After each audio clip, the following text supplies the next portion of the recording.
Good job, King.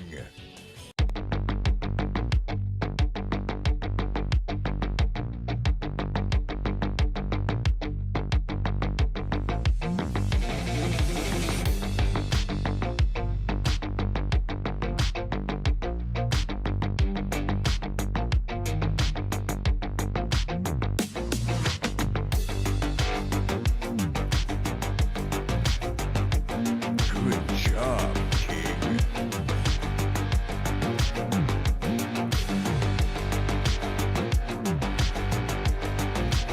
Which one?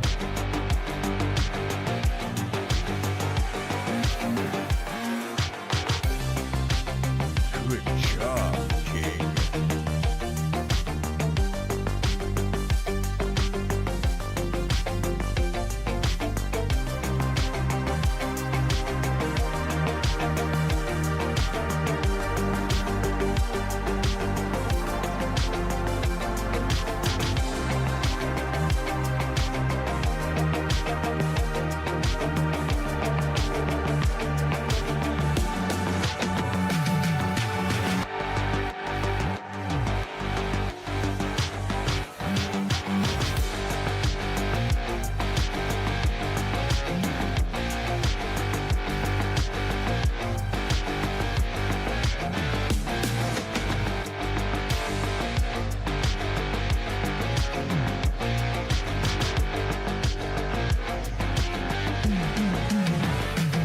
Good job, King.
Well, well, well. If it isn't Tweedledee. Wait a minute, how big it is? Oh, okay. Oh. Okay. Ortiz, think of the bits. How you guys doing this fine evening? Ortiz, the tier 1. 54 months. Big. Frank on the Rocks, 49. No Sniperino. Duderino, thanks for the big prime. CGO Busta, tier 3, 59 months. Gets smoked. He's a working man. He can afford tier 3. Damn, someday I'll be able to afford tier 3. Lonely Sandbar, possibly my oldest viewer. Mayhap. Is 2026 the year I return to Age of Sigmar? No. No. But it is the year that we return to talking about Age of Sigmar. Twitch Prime. Can you smell it? The smell. Breathe it in. That's the smell of hopium. Because right now, the game designers, they're working on Fifth edition. And I've been... Loads of. We obviously know a little bit about what's coming. we know a Nice little bit of work. what was coming. Yeah. Loads of. So We're coming a bit early. Yeah, I've been collating. I've been collecting all the feedback from Discord, feedback from other content creators. Good job, King. Feedback from the moderators, feedback from 2 different feedback shows. Been collecting all of it and undemocratically throwing the stuff I Wait a didn't minute, how agree big with is in it? the trash. Oh, okay. Oh, well, how big it is? Oh, it's pretty big. I have a separate Word document just for the intro. Let's double click on that. 28,877 characters, which is about 6,400 words. Yeah, 6,000, almost 6,500 words. I won't be using all of this. Intros should be concise. But I have had problems with it. Now let me finish thanking everyone and we can start going on a walk and I'll tell you about it. All right. Ort Mandius thanks for the 21. Perfect streak. 21 relatively sized ones. Big. Parenthetical. AOS stream, does that mean HeyWoah will bring an army to Adepticon? He will not. He will bring EDH only.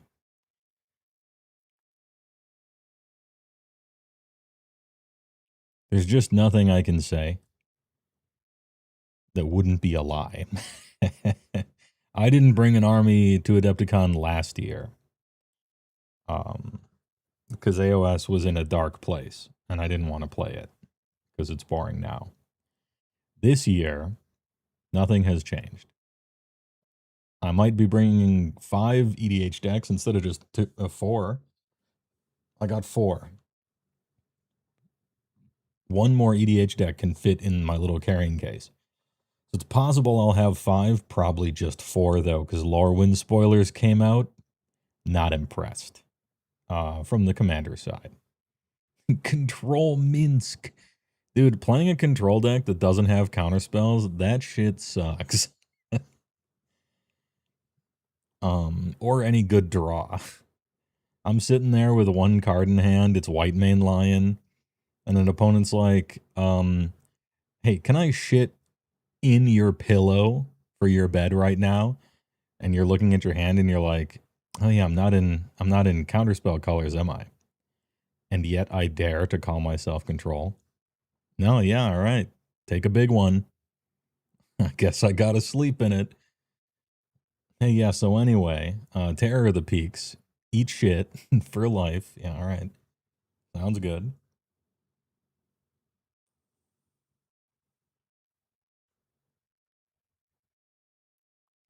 Anyway, we're clocking in, putting in our government-mandated 10 hours of Commander per day at Adepticon. It's going to be great. In the Conflux room, we have it locked down, not officially, but through social engineering. Shackleton, thanks to the tier 1. Yo, we got a hype train going. It must be because it's the first stream of the new year, despite being like 2 weeks into the new year. Maybe it's not the first stream. Is it the first stream? I've been busy. Relaxing. I gotta say. Kind of invigorating. Everybody doesn't appreciate it like we connoisseurs do. Connoisseur though. I love that guy. Hey, thanks a lot. Lord Vladic, thanks for the big prime, 47. AOS stream, are you dreaming? Yeah. I'll be a nightmare. CD Buzzda, give it a tier 1 to Amazing Plebit. Nice. She stops by from time to time. I'm sure she'll notice. I don't know if she's into the AOS streams, really. But she loves the EverQuest streams. Orderius, thanks for the big bits. 10,000 bits divided by 10. Sophisticated loads of Sigmar. Did you ever do the last part of looking over Conquest? No, I didn't.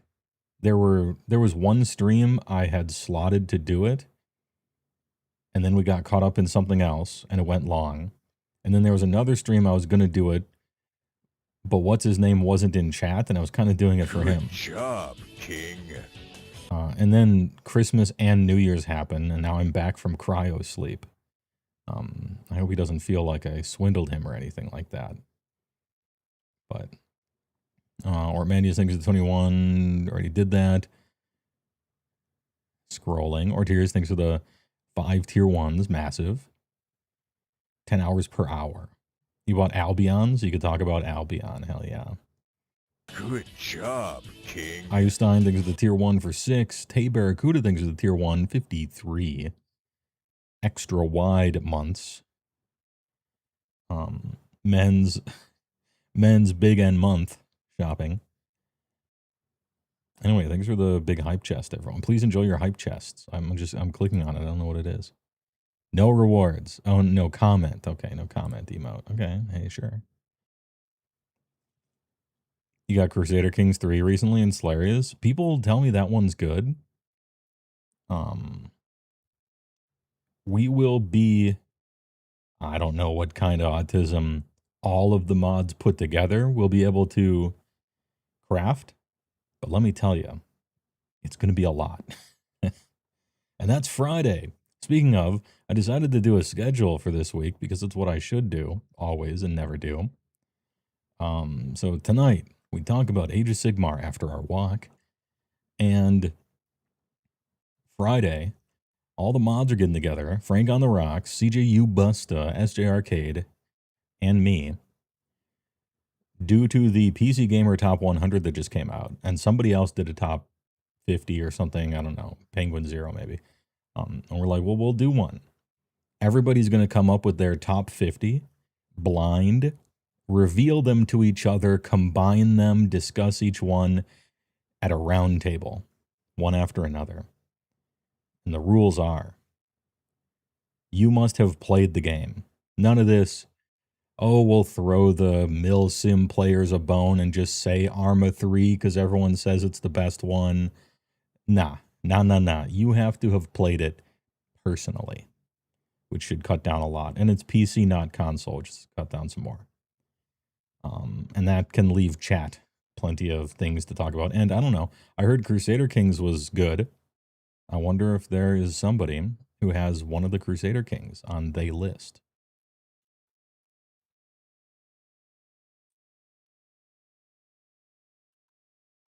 How many FIFA games are on there? Well, it's best games, okay? So the list is for good games, ostensibly. Therefore, I don't think there's going to be any ball games. There might be some gun games, right? There's definitely going to be some gun and bullet games.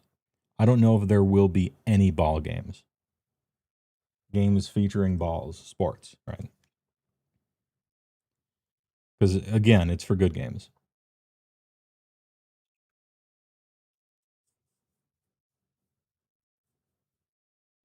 I'm sorry to say, Brutal Paws of Fury will not be making the cut. It's the top 50. You can do however many honorable mentions you want, and you can completely ignore that, as Frank has. But he's a man. Frank is a land stander, okay? He stands on land. We're switching over to the walk here, okay? Because we're already off topic. Frank on the Rocks is a land stander. He stands on land. Top 50 best, honorable mentions, we ain't doing that. It's 50. A man of principle. I appreciate it. But I will be talking forever about honorable mentions and stuff. And other people can if they so choose. NBA Jam is a solid 90s hit. I prefer TE. It was fun for its time and place. I consider it something along the lines of NFL Blitz, except better, in that it's like a fun, silly, stupid kids game from a long time ago that was fun to put quarters in and stuff, but I wouldn't be calling it best anything. I wouldn't approach calling it the best anything. Or top whatever. If I was forced to do a top sports game, like a list of top sports games, I would put NBA Jam on it. And I would put NFL Blitz on it as well. And whatever that hockey game was for the Sega Genesis, that was actually pretty good. Mike Ditka's Power Football. Yeah, NHL 95, Charles Barkley, Shut Up and Jam, Gaiden for the Sega 32 CD. You know, stuff like that. So. TJ, thanks for the big sub. Thanks for the gifter to 1EA. Going with the old Te instead of THE. Good one. What does Battle of the Tomes mean? I hoped that it was a clickable title. In the process of giving my feedback for 5th edition Age of Sigmar, I kind of went along with it. I'm kind of a history guy. Not a world history, although I find that interesting when I come across it, you know. But I mean, like, how did something get how it got? Right? What was the situation? What were the causes? What led to such and such thing happening? And then maybe what led to the previous stuff happening. I like a little bit of historical context, you know? And so I'm talking about how much the battle tomes in 4th edition blow. And I'm like, well, what better way to do that than directly compare them to the older ones? Kind of just go back and forth. Some version of this will be in the video, although I will probably collect my thoughts, write them down, and then redo it, you know. But we can, you know, this will be a little live exercise. Anyway, so that's what the Battle of the Tomes. HeyWoah confirmed alive. It's true for now, yeah. We're going to get a YOS Sucks Now rant. I mean, I have a bunch of cut content, which I'll go over in a second.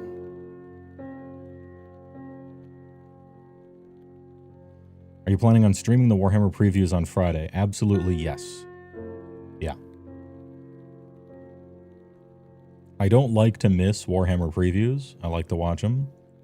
If they're bad, we can all commiserate and be bored together and make fun of it together. And if they're good, then we can all enjoy an exciting, good preview. So really, there's no downside.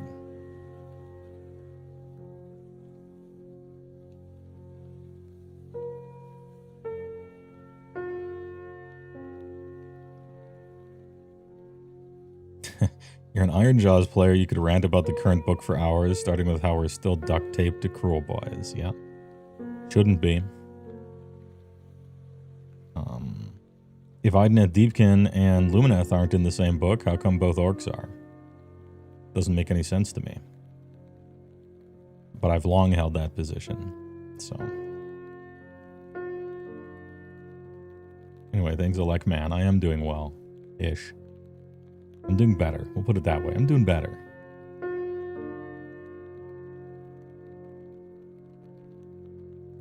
It was really on a bad spot. You've been away from the game, but we're thinking about picking it up because of new Nurgle. New Nurgle looks good. The points are very low, just on first glance. On first glance, Nurgle looks like it's among the Skaven. Like, it's up there with Skaven as far as battle tomes that aren't the worst. The points seem pretty low. You'll be pretty strong. New models look great for Nurgle. Yeah, it's going to be a stacked stream. But I've been gone for a while, so the community, you know, the audience deserves a stacked stream on return, right? Can't wait for the supposed Order Dwarfs plus Fireslayers book. Yeah, I really hope they don't do that. Separate but equal, that's what I say about battle tomes. The only battle tome that you find even really interesting at the moment is Nurgle. Skaven's okay, I guess.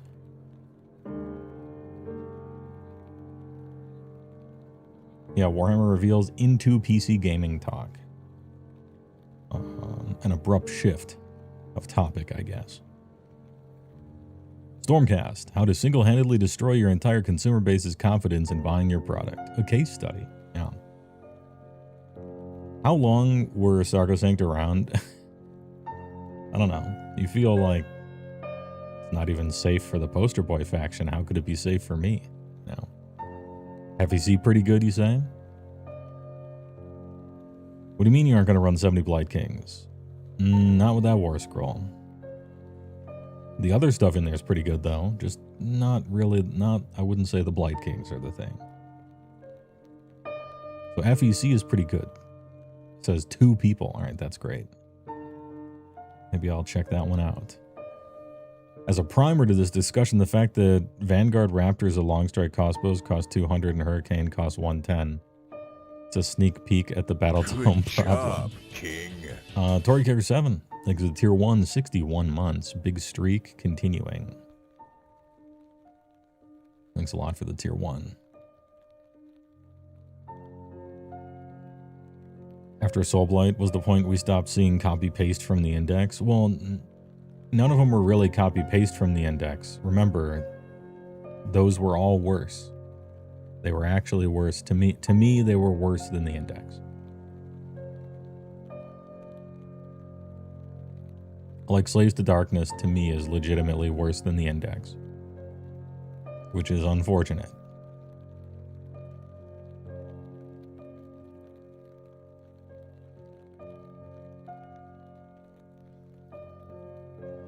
Speaking of the state of AOS and not being interested in the game, you'd like to share something with me that you've been working on instead of actually working on your armies or keeping up with AOS. Are you allowed to drop a link in the chat? Or should you post it in the Discord instead to share it? I would post it in the Discord because I have automod destroy all links automatically. And I can't remember how to turn it off. So if you tried to post it, it would just cut it out. Put it in the Discord.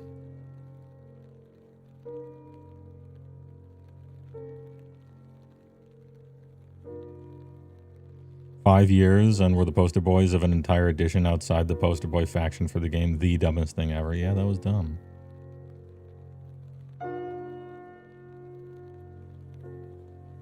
Toasty with a 3.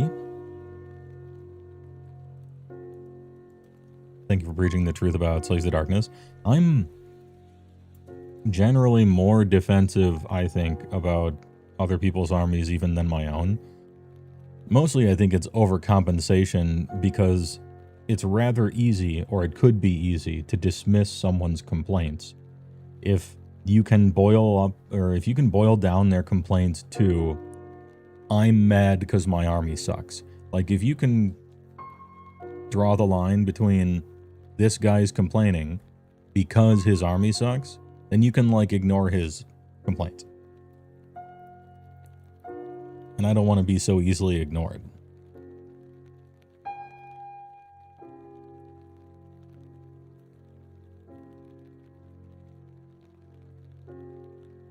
And so whenever it comes around to like my army or something like that, I'm like, take your time, it's fine, you don't have to release it yet, it's alright. You know, if the edition is great and everybody's shit is great and my shit sucks, then my feedback is going to be, all this stuff is great, just do that for me as well. But mostly I'll be talking about how great everything is, right? I don't know. It's sort of like if you're a game designer and everyone knows you play a certain army, and that army ends up being the best army in the game, the optics are poor for you, right? Unprofessional, you might say. And so in keeping with that, on the content complainer guy side of it, for the most part, I'm trying to keep ogres out of my feedback. This is not really about ogres. It's about 4th edition. Systemic, to me, vision problems.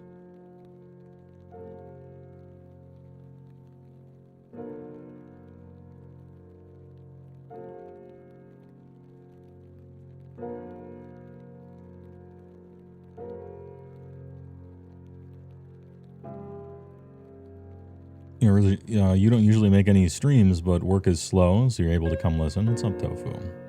Wanted to say hey to the fine folk. Appreciate it. Old World's eating well. You're happy for that. I actually don't know I don't know anything about what's happening in Old World. Because I don't care. However, just because I don't care doesn't mean I'm not happy for them that their game, if their game is good. I don't know. Maybe you're right. But yeah, if Old World is great, I'm happy for them. I don't have like malice or anything. I just don't care about their game. That's all.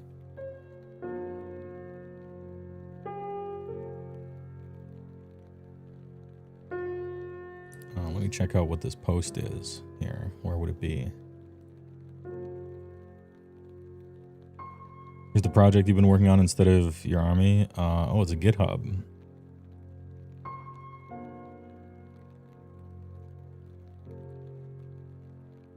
Hey, I will click on it. I'm just running it through Scam Advisor real quick. It's not that I don't trust you. Trust but verify. I do this with every, don't worry, I do this with every link ever.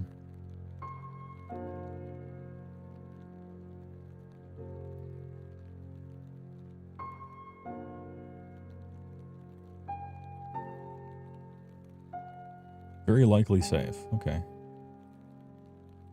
I'll give her a click. Oh, cool. Okay. I have half a mind to go over all of this. If this show ends up being hella short somehow, I'm gonna go over all these cards. For those who didn't click the link, custom cards for AOS Magic the Gathering.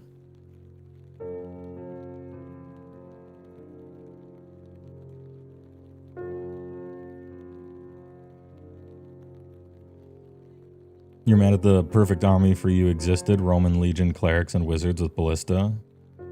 You invested significant money into getting the entirety of the range and then they nuked it, yeah.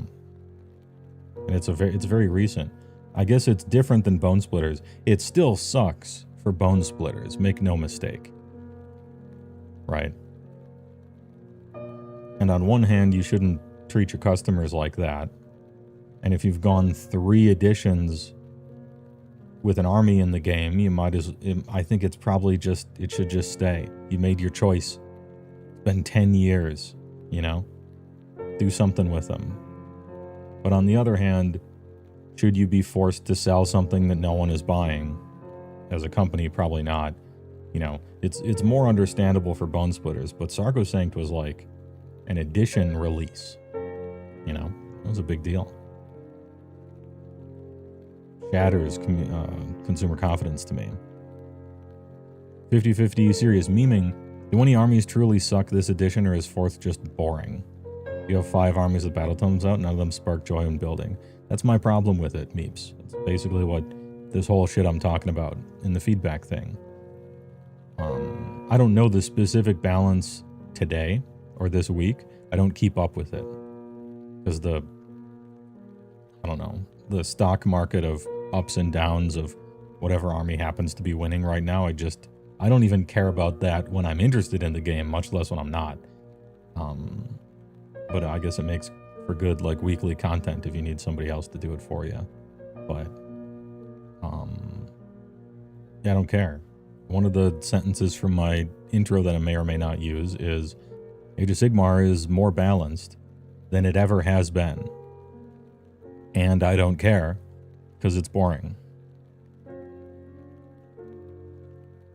So many of these changes are clearly made to make it easier to balance the game, and yet, I don't care.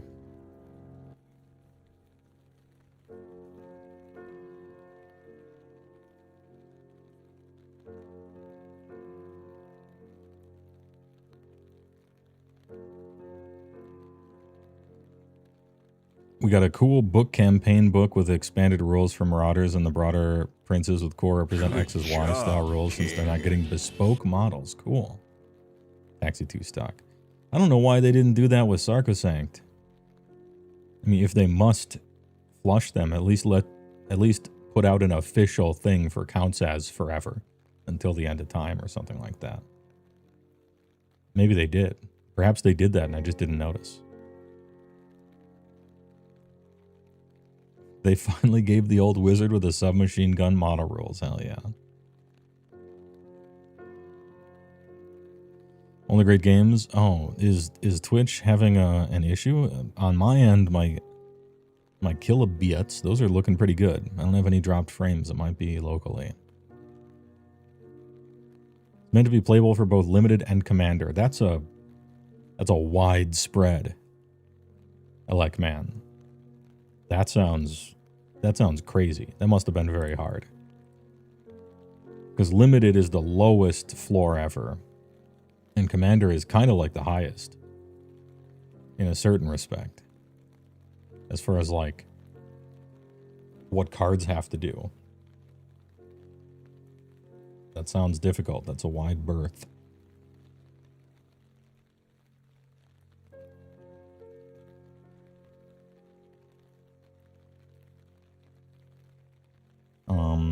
You think it might also have something to do with the Bone Splitters models having a little close to the savage native stereotype vibes? Not great.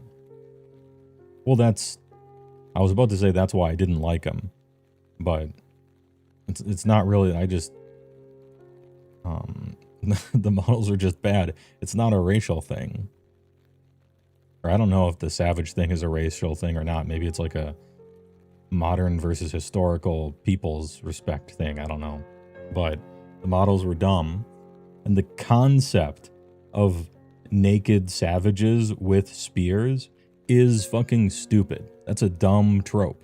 Not interesting. But I guess now we get into opinions, I suppose. Have I tried Crunch Crusade for breakfast? Have I tried Trench Crusade? Yeah, I did. It's actually awesome. I really like it.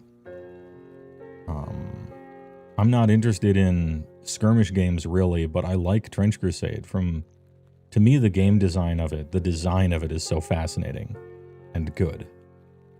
What a well-designed game that is. Great art, too. The list building is fun. Whiskey Lima, thanks for the tier 1, appreciate it. Probably happened a while ago. I'm trying to keep up with chat and failing. They're green. Why are you connecting orcs to real people? Because everything beside the orc part is savage stuff. Although I don't see why that's got to be our problem. Everybody used spears. Doesn't matter what color your skin is. 50,000 years ago, you were using rocks and spears. I won't hear it any other way. It's time for Hero Man Leader Guy. He's famous and awesome. This one specific unit attacks after him in combat range and he deals damage. Yeah, everybody's the same. Meeps, yeah.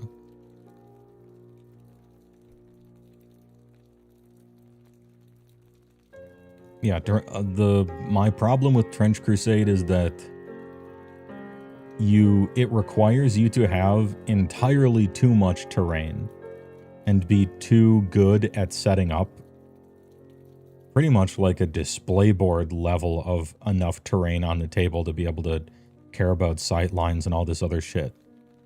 Like, that's the quote-unquote problem with it. But everything else I really like about Trench Crusade. It shows... It's very elegantly designed. I really like it. That Tomas guy, he's kind of good at making games. I don't know if anyone has heard of that guy before, but he's pretty decent at making war games, apparently.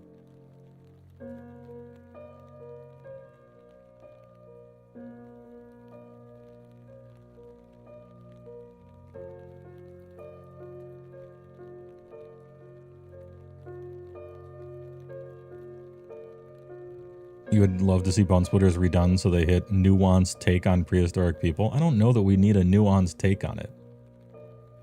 It just needs to be cool. You know? It just needs to be fucking sweet.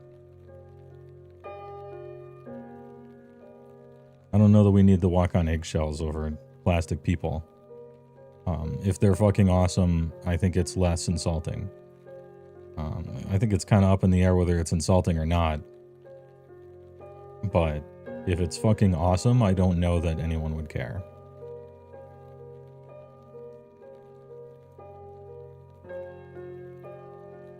Maybe this is a hermit opinion, I guess, but... Like, for instance, ogres, right? Ogres are so... Like, the army of ogres... Pretty insensitive. You know? for men's big and tall shoppers, you know? Big fat fatties in real life like me. It's pretty insensitive, the ogre army. But me even saying that out loud in my sarcastic voice makes me feel like I'm the most fake, lame, annoying person ever to pretend to care about that, right? But even be that as it may, right? Here's an army of fat people, ha ha, right? They're awesome, and so it's okay, right?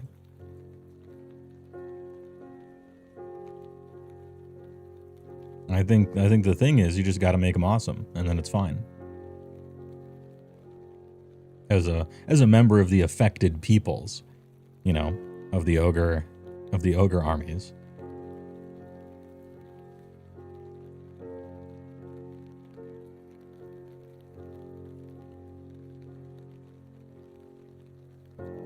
Don't the people of the Midwest overwhelmingly like ogres? Yeah, they do.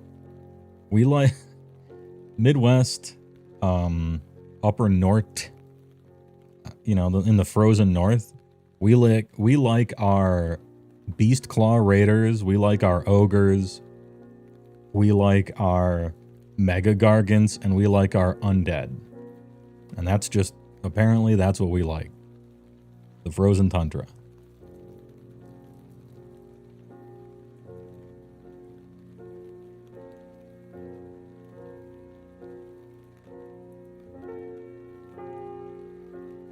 In your experience, fat guys tend to be among the most fine with being made fun of or taking it in stride.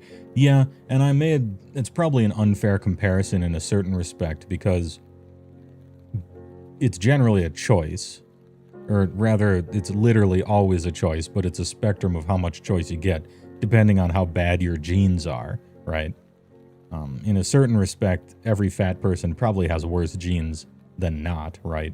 But, you know, you can become unfat if you really want to be. You can't, like, stop being black unless you have vitiligo. And even then, it's half and half. So it's different. It is a different thing. And also, every fat person deep down knows that it's bad, and you shouldn't be. And so they're just being self-aware, I feel, you know? Yeah, I probably shouldn't be. It'd be better if I wasn't. Fuck it, you know? One of those kind of things.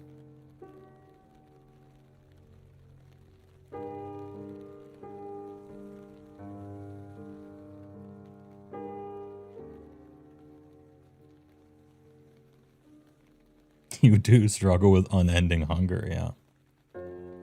The affected ogre players spoken to the same energy as the displaced American natives.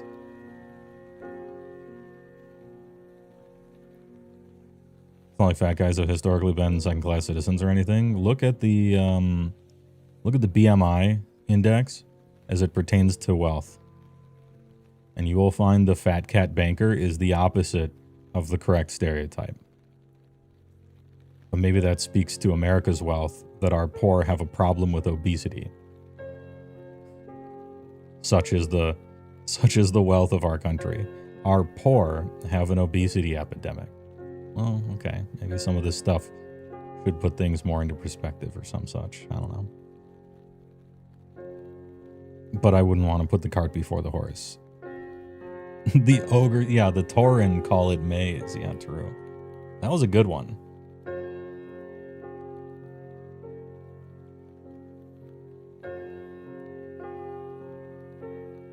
Rich people have the time and energy to cook wholesome meals and use their free hours to exercise? Yes. Yeah, that is generally it. And also, if you're poor and your life fucking sucks, you're probably gonna stress eat. And it's probably gonna be cheap shit bad food that's sweet. It's not like too deep, but there it is. Like it's those two things. A HeyWoah YouTube live stream? Hell yeah. Welcome.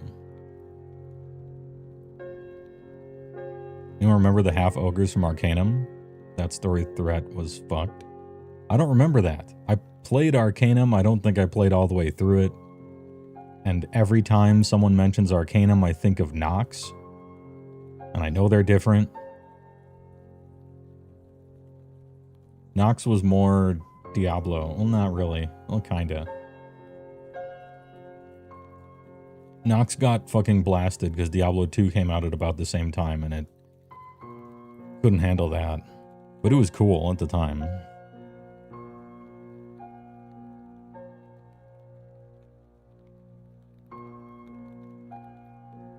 You'd argue the fatness-poverty correlation has more to do with ultra-processed food cheapness than fatness leading to poverty. Right, but the existence of ultra-processed food is why people have food in the first place, right? Like increasing shelf life by 20 times and how quickly we can produce it. Like that had a lot to do with why people have food at all. It's all really complicated.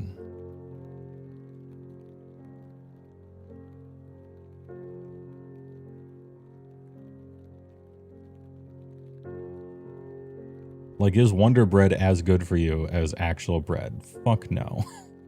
But serves a purpose.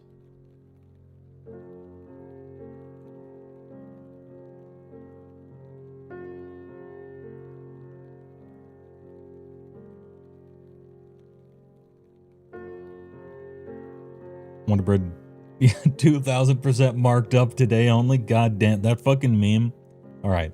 I will not be showing it on stream. But to any knowers out there, the fucking Wonder Bread meme.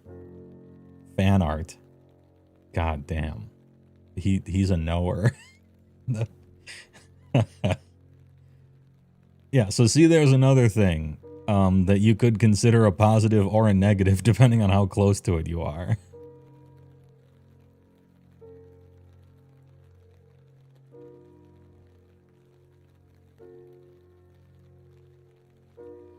We currently produce enough food to feed everyone on the planet. It's not like nice food, but it exists. We just got to get it to people. Yeah, that it turns out the problem isn't necessarily getting it. It's getting it to people. And that problem is unbelievably more expensive and complicated and time-consuming than anyone really thought. Or at least anyone who said something offhandedly like, you know, we make enough food for everyone. So really, everyone should just have food. Yeah, if you could teleport. But then again, it's only an easy problem to solve because we already solved producing enough, right? Before we were producing enough for everyone at all, like before we could, it was probably a big problem, you know, so. HeyWoah gets political with his audience. But I think we're basically both on the same page. We're just kind of talking at each other.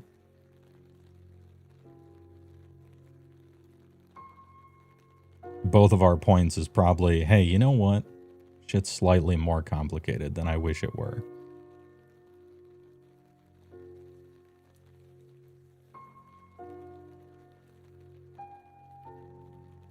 Live in Wonderworld for just a day. Pretty objectively funny how a certain guy said he would solve world hunger with his billions if he could only get a plan. Got a detailed thing from like UNESCO or whatever, never responded. Barred from entry, I'm afraid I have to black pill you on this one. He got a detailed plan about how they would accept all of his money, but not necessarily how they would use it. And it, like, clearly wouldn't work and wasn't enough. Like, it, unfortunately, I don't like the guy either, okay? It's unfortunate you're making me go to bat for that guy. But their plan A would not have worked at all. They didn't even really say how it would work. And came in crazily overestimate. They just like asked for $60 billion.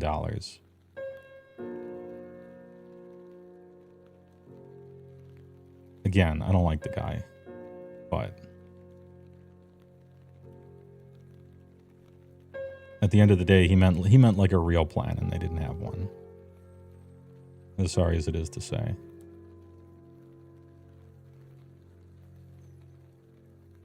Enlightened said truced?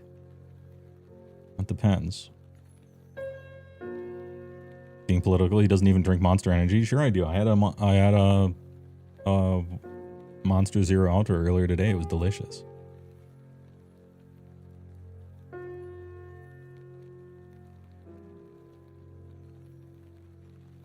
Glad you used it to buy Twitter instead. Much more worthwhile. Rage bait. Yeah.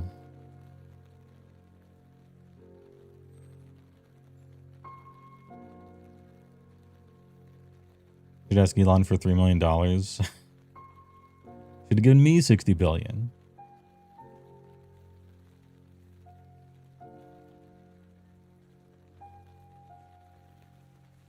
You don't like Zero Ultra? It tastes like oranges. I think Nos tastes a little orangey. I like Nos as well, actually. I don't know how to pronounce it, but Twin Leo Zero Ultra is the real gamer's drink. It's the boomer gamer drink, okay? You know that meme where the guy's like mowing his lawn, he comes in, he's got a Metallica poster, Quake 3 Arena sticker on his computer, drinking a Monster Zero Ultra? Hell yeah, time to game. You know, that's the meme. That's the boomer drink. And I'm just about old enough to call myself that, so. And you'll discover this Friday, okay? We're hitting the Wayback Machine. This game started it all. It was inspired by this game, which is inspired by that, and this other thing. And Colossal Cave Adventure, Toro Mud, Sojourn at the time. Any Balls enjoyers? That shit was good. Well, okay, it wasn't good. It did not taste good. But it was our life. It was our lifeblood.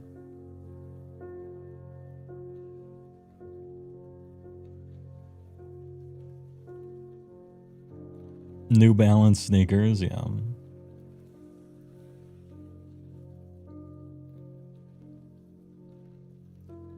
Wizardry can't be on the list. Not even Wizardry 8. Wizardry inspired every JRPG. It started it all.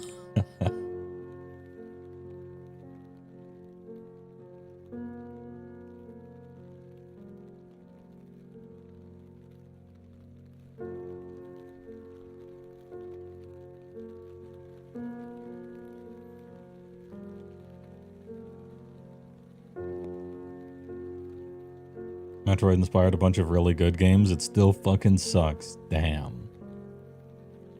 You're wrong. It didn't inspire any good games.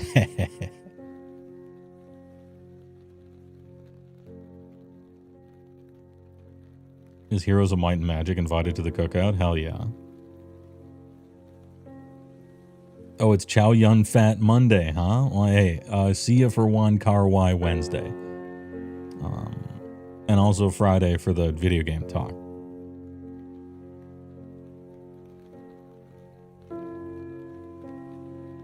Annual beverage PSA, bring back Josta. Bring back Shasta. I don't know if that company might be defunct. Is Faygo still around? What are some other just awful brands of soda? Dr. Canfield's.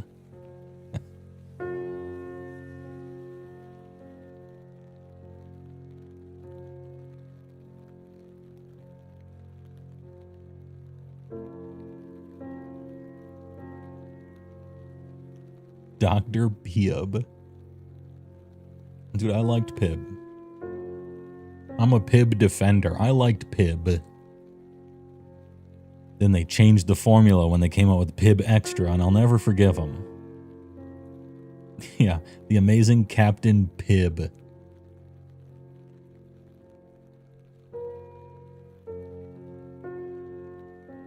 Mug moment. I'm going to be watching the New Year preview. Yes, I am, Shangletons. It'll be live. We'll just watch it live like we always do.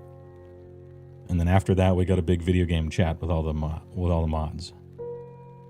He's back, big. Been missing the Frost Lord. Hey, thanks. Appreciate it. I was super busy leading up to basically now over the New Year's. And I've been working on a vidya, which has taken me a ton of time because I weave it in. I weave I weave it in every once. You miss Sobe?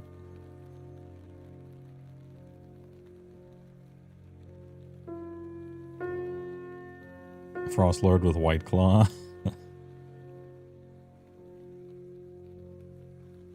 The off-brand Mountain Dew soda at your local store is called D Mountain Lion.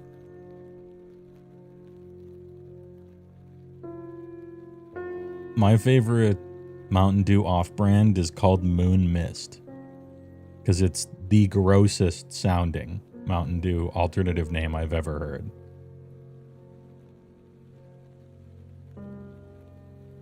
Gugh.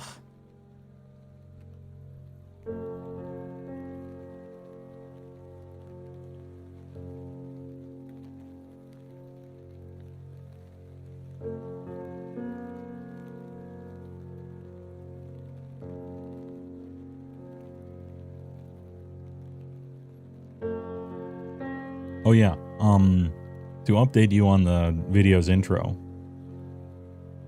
Some of you maybe from Discord, because I was posting about it on Discord every once in a while when I was working on it and typing away on my little script here.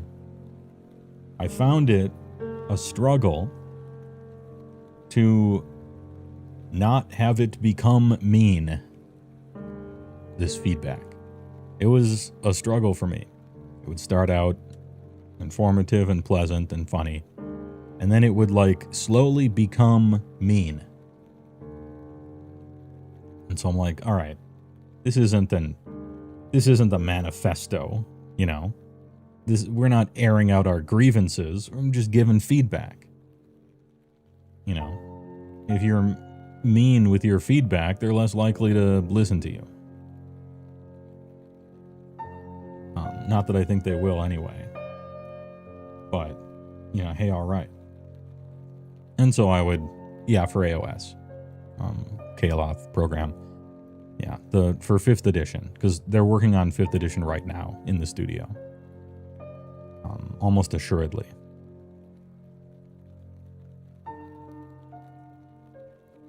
Start out funny and pleasant and steadily become miserable.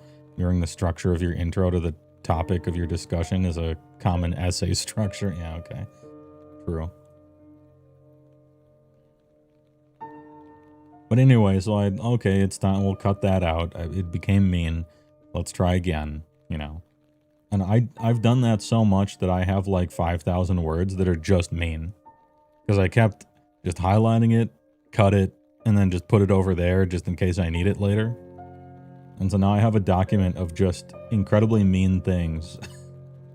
Or too sarcastic, or too preachy, or that one sounded a little condescending. I didn't need to put that dig in there about Warhammer Plus, you know. Publish the dark rant. We need the tapes.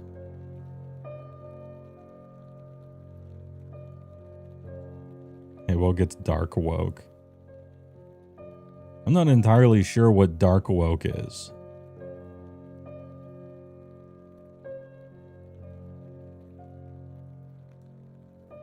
Is that like you defend people's rights, but you still use slurs?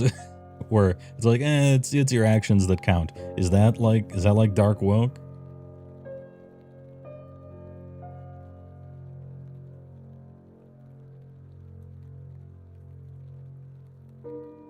You actually nailed it? Oh, well, hell yeah, brother. HeyWoah sends GW to the Shadow Realm. So like LBJ kind of then. So Dark Woke is basically LBJ. The most vicious slurs you've ever heard a mile a minute without even thinking, but passes, you know, civil rights. Really fights for it.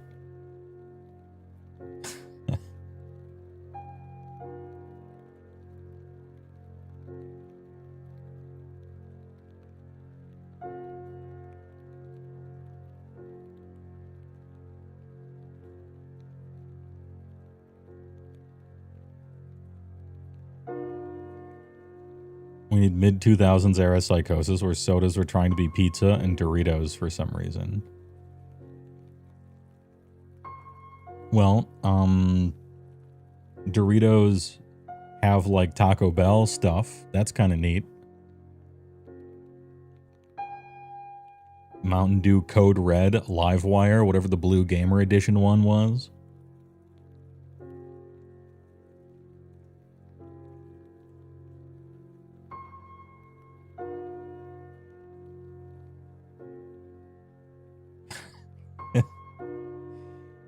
A hesitant congressman to vote for the civil rights.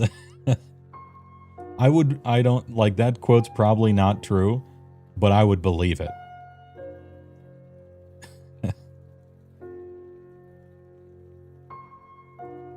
I want to hate them as equals.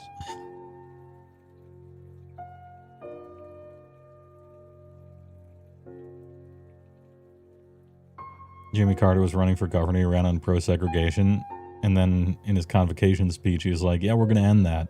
His supporters are pissed. Eat shit. You got to watch those peanut farmers. Baja Blast? Oh. The old reverse Woodrow Wilson.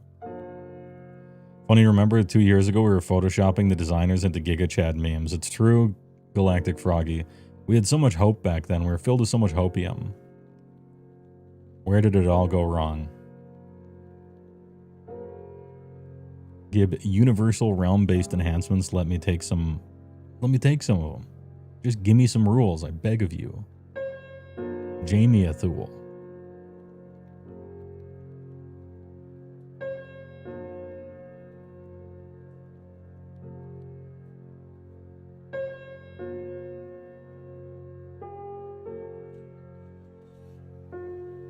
Genuinely, yes. Where did it go wrong? Well, I can only opine, right? Here, tell you what. I probably have a paragraph I cut out that's too mean that talks about it. Let's see if I can find something. Let's scroll through it. I'll just pick a random part.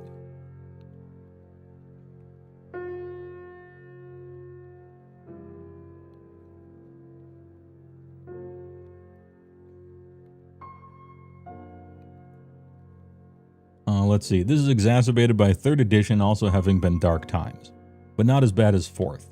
More on 3rd in another video, but people at least stuck around longer for 3rd edition because, well, we didn't know it at the time, but 2nd ed would prove to be the high watermark of fun in retrospect for all its problems. So people in 3rd still had some hopium momentum that 4th edition would be, well, the opposite of what we got. Before, we thought this was because the rules writers didn't know what the fuck they were doing and mostly just copy-pasted more than half of every book at random, regardless of whether a unit or rule needed work or not. Or their bosses didn't give enough time to do their jobs. Whatever the excuse, it was a problem. Now there are different people in charge, Matt Rose and his team, who are seemingly very intelligent and competent. I watched the interviews. I talked to him in real life at Starbucks one time, and I called Usheron Big Oosh, and he looked at me like I was crazy. That's good. It means that he's probably a well-adjusted normal smart guy instead of a terminally online, autistic gooner hermit like me. So why did we end up here anyway? I think they looked at the 2 biggest points of feedback the community had asked for over the past 10 years. Half complained about balance, and half wanted more choices, more options, more fun. And they had to make a call. Which way Western dev? Fun or balance? Butter or bullets? Now, you don't have to only pick one at the total expense of the other, but with 4th, that's what they did. Also, just to be fair here, I hope I'm not telling tales out of school, but the Little Rules team GW outsourced to do Soulbound TTRPG was bigger than the team that does all of Age of Sigmar. Company's worth $8 billion. GW paid a little studio to make one book, Soulbound, which has a bigger team than their own rules team, who they have making 25 books. And the core rules. And the GHBs. On a 3-year cycle. Those copy-paste memes might be making a little more sense now. They got Matt Rose running around the assembly line like I Love Lucy. If you're old enough to get that reference, you might be the executive who came up with Warhammer Plus instead of just signing with Netflix.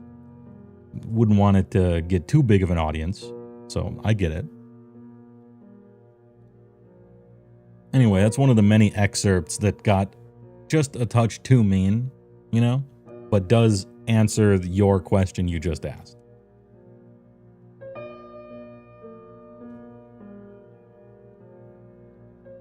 Print it.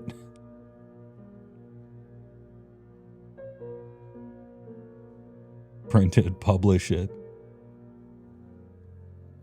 We're gonna need the tapes. Release the HeyWoah cut. We need a director's cut for the next video.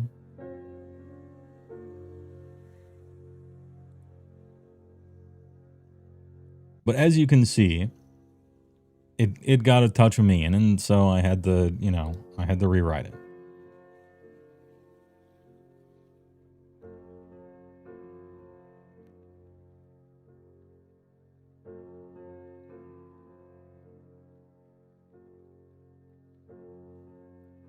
You will say when you subbed like 4 years ago, 9 years after your last video, that's not the energy you came for? What, the one I just read to you, or the being responsible?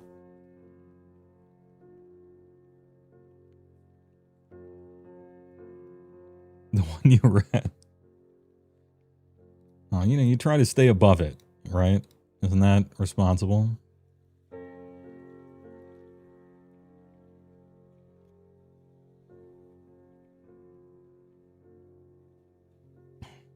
Let's see. I could do more. Is this just the HeyWoah director's cut for a half an hour?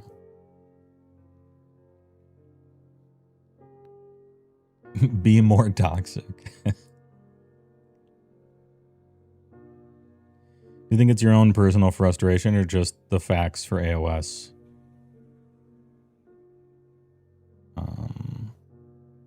So baffling in the writing. Well, that whole thing was like a guess, right? I don't know. Well, okay. I know how big their team was for a fact. And I know how big Soulbound's team was for a fact. So that part is true. So that wasn't like guessing. But as to whether or not they decided between fun or balance and chose one, that's, you know, supposition, right?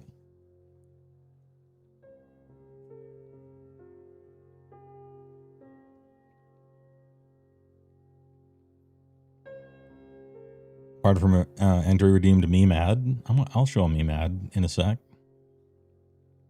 Did you miss some meme? Yeah. Everyone liked it. Everyone clapped.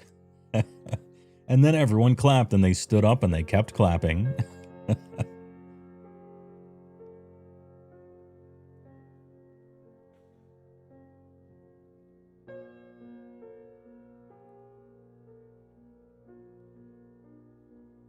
Oh yeah, I cut an entire section talking about why I didn't like 3rd edition because I might as well just make that another video.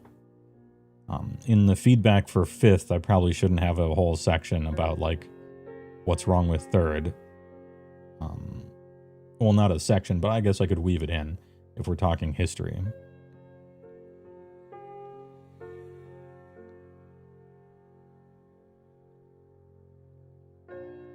And keep in mind, like, I could be uniquely crazy, right? Just because you and everyone you know thinks a certain way doesn't mean that everyone does. It feels like everyone does because that's who you only ever talk to, right?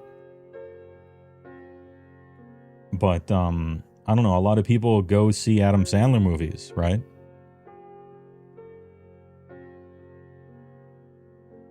I mean, Uncut Gems is pretty good. So, I guess there's that.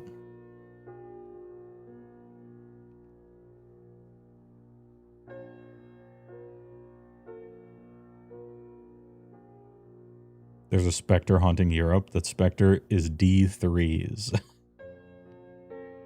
Avatar makes millions every movie. Did it make $1 billion for Avatar 2? Avatar 3 has a goth baddie cat person with a flamethrower. Hold on. I can help out here. Can I get a visual aid? Can I get a visual aid here?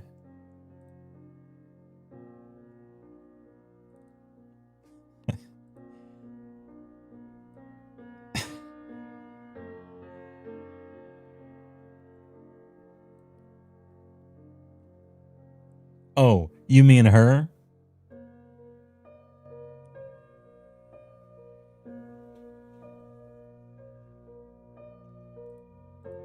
That one? Hey, all right.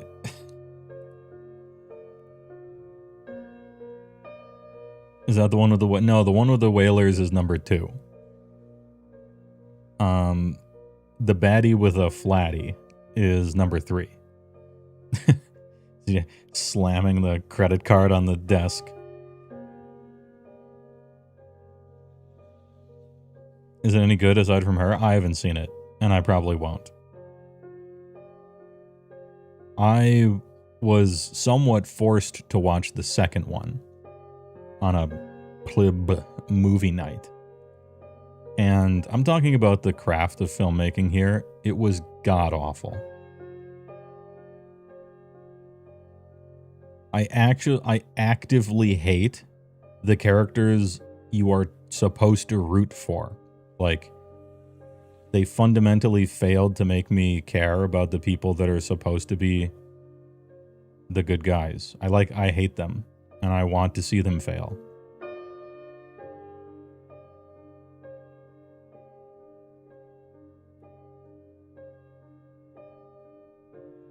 And the contrivance for why the entire plot happens, it's not even an idiot plot. Okay, so an idiot plot is a movie term where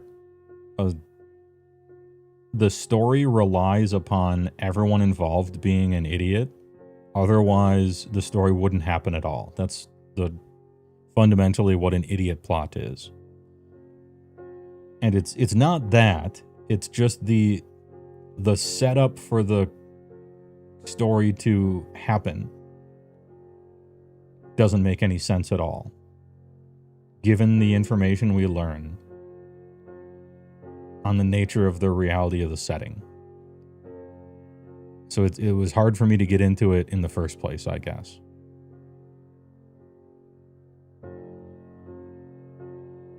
We're busting out the big words. What, idiot plot?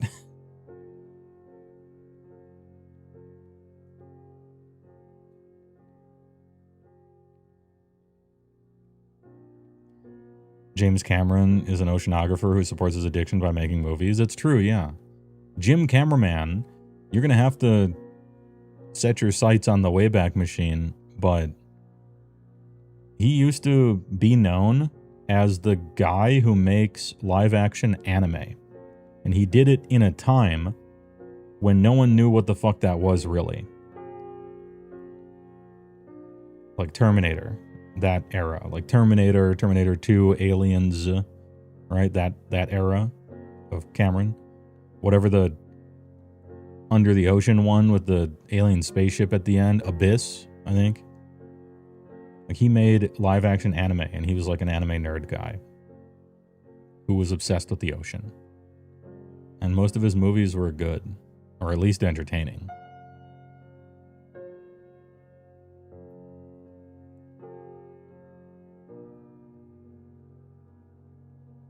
You literally described the Horus Heresy? Okay. I don't know too much about it. The hit movie Alita, Battle Angel. Yeah, so like I really liked Gundam. I liked the manga a lot. But the problem with Battle Angel Alita is that the introductory story arc, the first story, is terrible, and everything else is cool, and every fucking adaptation we get is just doing the same initial character arc opening, season 1 thing all over again. And that's the shittiest part of the whole thing. I'm mad. Okay?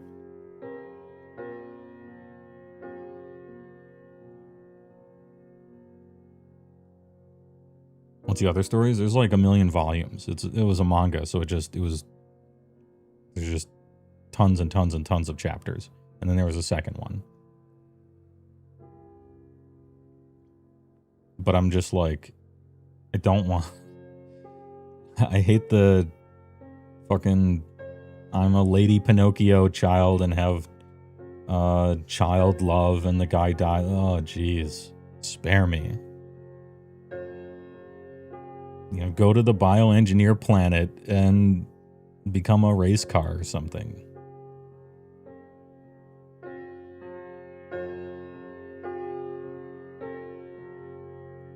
Have you seen Knives Out? No, I haven't. I was shocked because Knives Out, I watched like a preview or two for Knives Out and I'm like, this looks bad. I don't care.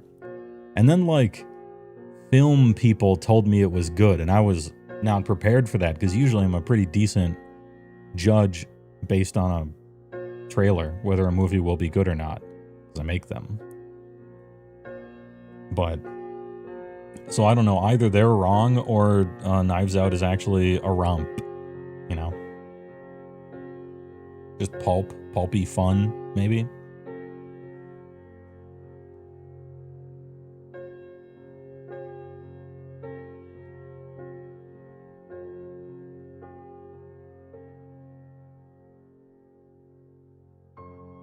Finished the Begonia. Pretty good. Nice. Someone redeemed me mad. Oh, yeah, it's true. I forgot. I was so busy talking because the chat's kind of talking. The part I like is when I get to talk to chat and they're typing away.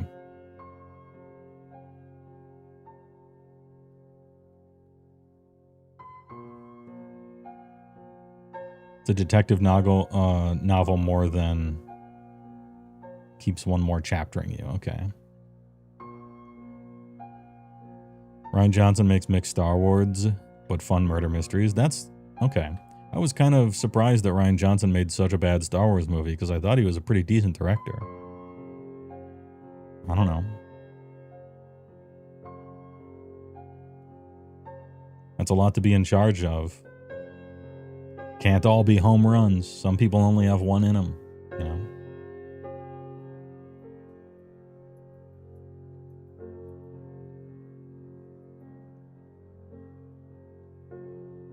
Let's see if there's any other entertaining bits for the HeyWoah director's cut. Mostly just restating this stuff.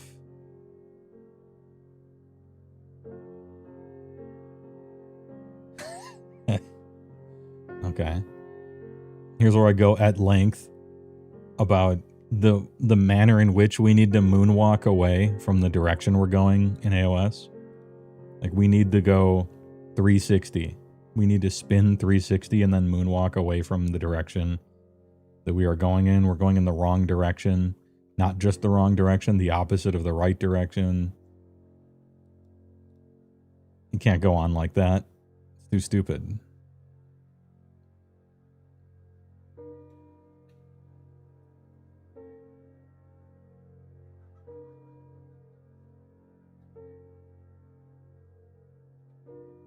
You like the part where HeyWoah ranted for a long time?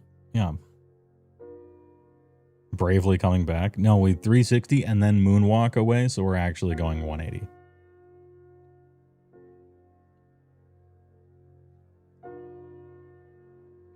Anyway, am I putting up a meme ad? I might put up a meme ad. I might put up a meme advertisement. And then we'll do the Battle Tome thing and see if that works out. In my head it works out. It might not work out in practice.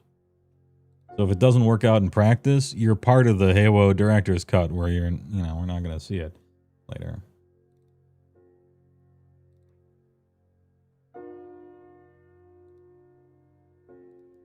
How are we going to set this up?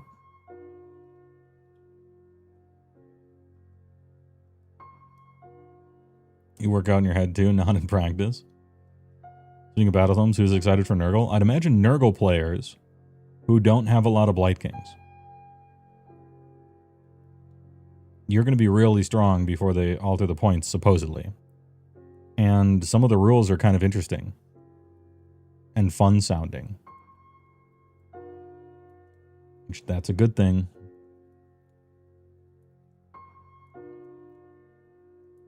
Part of me thinks that sometimes when I was typing through it, I'm just like, this is so obvious. The designers obviously know that the Battletomes suck. Or at least everyone up until Nurgle, maybe, you know, leading up to it, right? They have to know. It's everyone's main complaint. And so am I just like wasting time telling them about it?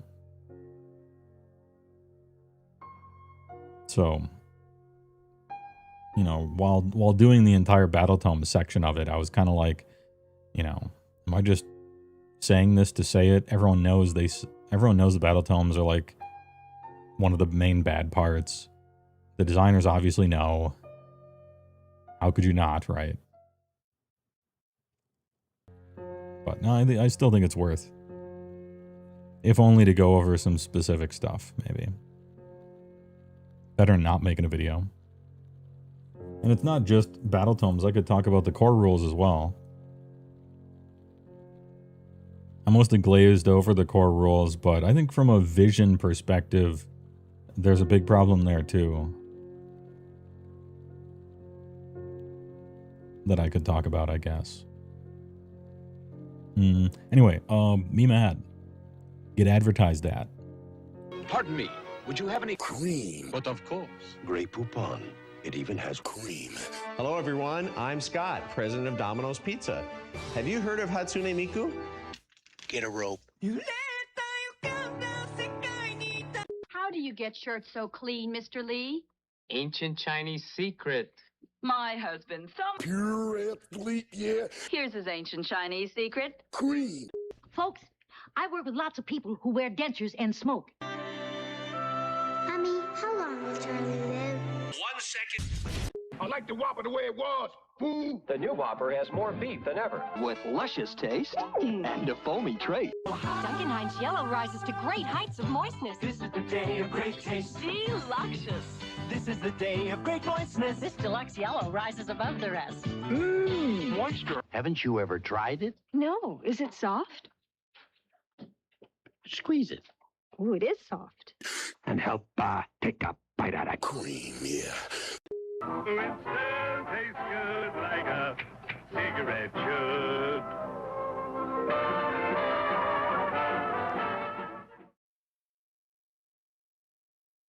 Love me some deluxe yellow. Rises above the rest.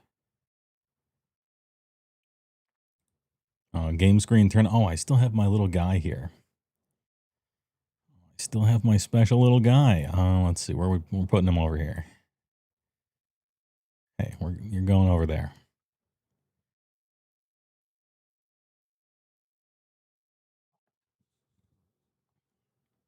And take a bite out of cream. What do we have here? What do we have here? I went and found it. I used the Wayback Machine.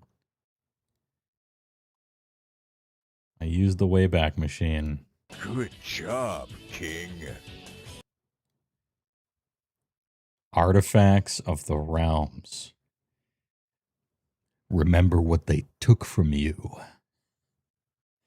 These are the recipes. They forgot their recipes. RJ the Brewer, thanks for the tier 1, 17 months. I'd buy that for $1. Yeah. I'm going to be doing this in the video. I'm bringing it up. But do you know how many artifact options they took from you as we moved into 3rd edition? 84. 6 weapons and 6 relics, both artifacts, right? For each of the 7 out of 8 realms. Look at this. Look at all these options for you.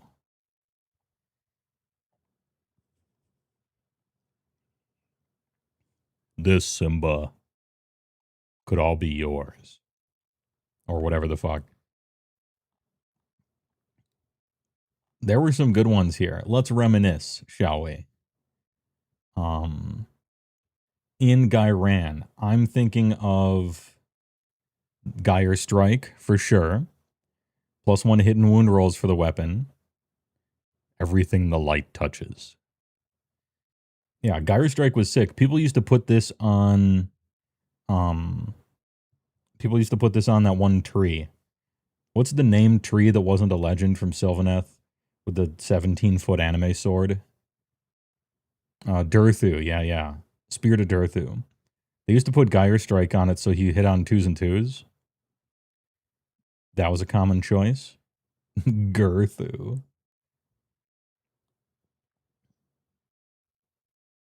The flask sometimes. Wasn't there a... I thought there was a save you from dying. Hyper Snare Seeds could completely ruin a charge phase for you. That shit was sick.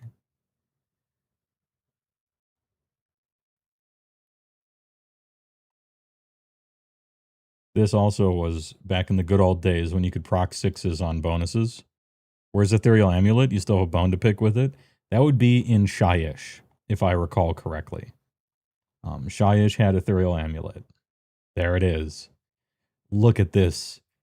This beautiful thing. Ignore modifiers positive or negative when making save rolls for this model. Slap that shit on a natty 3-up save on some centerpiece model. Ethereal Amulet on a Stonehorn, by the way, was something real special because one of our battle traits was reroll 1s to save. And that's not a modifier, positive or negative, right? That's just you reroll. And so you had Ethereal Amulet, Stone Skeleton, and rerolled 1s to save.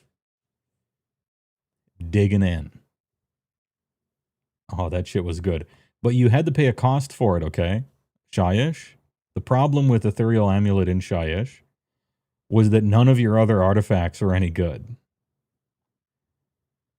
I mean, you could use something here or there, but like really it was, you took Shyish for basically only Ethereal Amulet, and you paid that cost. Because back then you could take more than one artifact as well, by the way. The man hadn't convinced you that one was enough. You could take more than one.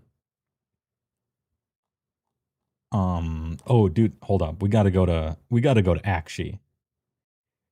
And talk about my man, Thermal Rider Cloak.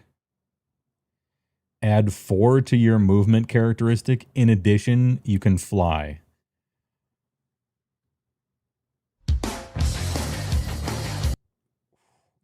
It's so good. This artifact right here made Keeper of Secrets good. It fixed her. You know that I can fix her meme? And then it's like a Keeper of Secrets? Thermal Rider Cloak did that. He did that. This shit was so good. And also you had Ignax's Scales for the 4-up against mortals. That shit was sick. Yeah, actually was actually a pretty well-rounded. Yeah, of course, the classic, the Sword of Japan, aka... Do I even remember what it's really called? I don't. I think it's in the light, right? I think it's in Hish. If I IRC correctly. I think it's Sword of Justice. No, Sword of Judgment. There it is. Sword of Judgment. AKA the Sword of Japan. Pick one of the bear's melee weapons to be the Sword of Judgment. If the hit roll for an attack with the weapon against a hero or monster is 6-up, that attack inflicts D6 mortal wounds. Ooh. And keep in mind, 6-up Yeah, if you add 1 to it, that procs on a 5, my friend. If you add 2 to it, that procs on a 4. Mon ami. You'd put this shit on whoever could reroll, whoever had a decent number of attacks and could reroll hits to fish for it and or get bonuses to it. Sword of Japan could straight drop heroes and monsters. This thing was hilarious. Also, Dimensional Blade, just get Ren 3. You know, Timmy needs something too. It's not all Johnny's, right? You got to make something for Timmy's too. And this thing was kind of fire for Timmy's. Talisman of the Watcher. Oh, right here. I have a chair all ready for you. He likes to watch.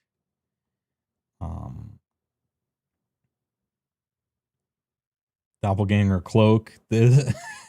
Doppelganger Cloak. Oh, baby. Put this on a, what was it? I think you'd put it on a wave Chad half the time. In Idnet Deepkin, you'd put this on a wave Chad. Bear cannot be chosen target of an attack with an enemy melee weapon unless the bear has made any attacks earlier in the same phase.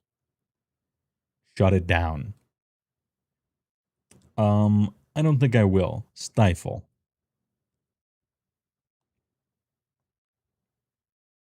What else was super sick? Oh, this one is in the realm of light. Hish. Aether Quartz Brooch. This one was used, actually, this one was used by every army that didn't have a good way to generate command points. Some armies were able to generate a lot of command points, and some just weren't.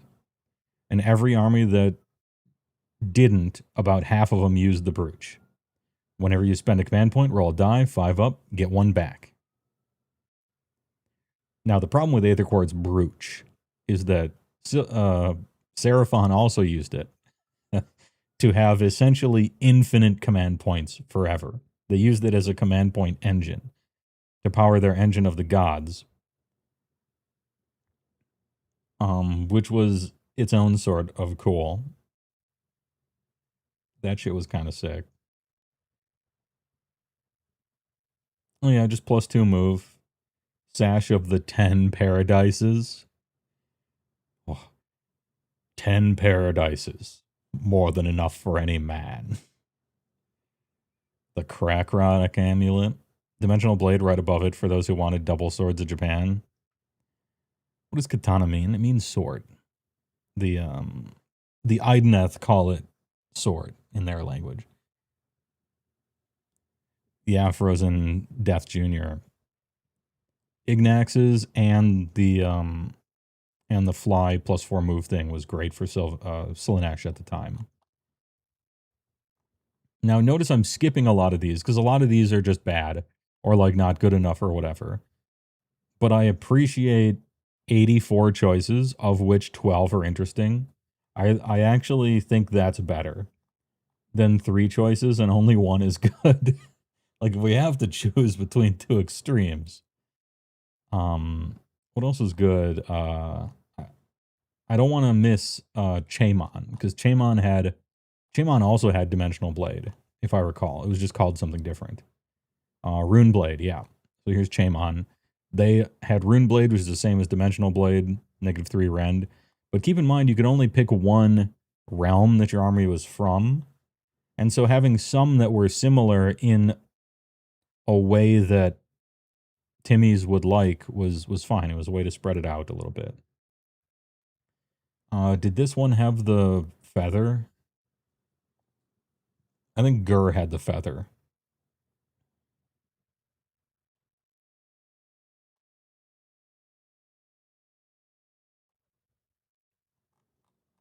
Because the feather was like +1 move flying or something like that. No, +1 movement and chart. Well, let's just see. I think you had the feather. Yeah, Griffeather Charm. -1 from hit rolls for attacks that target you. In addition, +1 move. Yeah, okay. I knew it was +1 move plus something else. Just like a value proposition, you know. It's not much, but it's just pure value both offensively and defensively and maneuverably. Just it kind of got everything. Amberglaive was hilarious. Unfortunately, to a max of 3. Sad. Beastcaller Bones, ridiculous. No one would take it, but... Start the combat, roll a die for each monster within 3. On a 5, the monster being rolled for cannot attack. If the monster is a mount, the rider may still attack. This shit, no one ever played... I don't think anyone ever actually played these against me, but I was always concerned that they might. You know? They just might do it.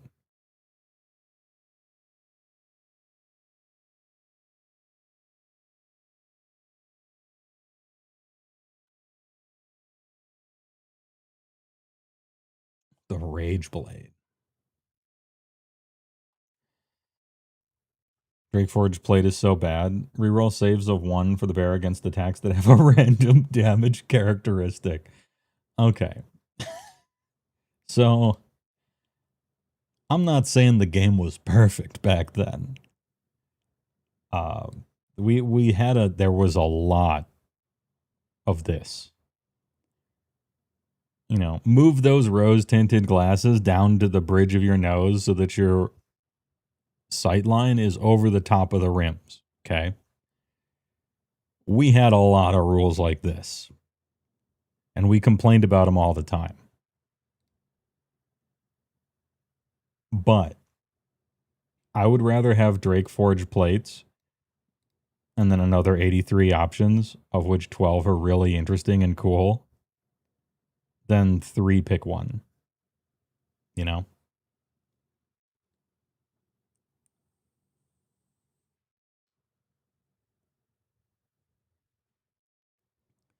How many would you actually use? Let's go through it and let's be fair.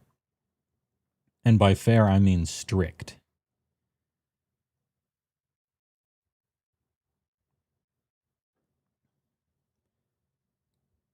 I'm not saying this is good, but people used it. It has a chance of someone losing the game on a 5-up. And so people picked it just to be like a complete spoiler randomly. But I'm not going to be like, you know, oh, you know, somebody used Verdant Mantle one time. No, it's not good. Right. So we'll keep a track. We'll keep track in chat. 1. No. No.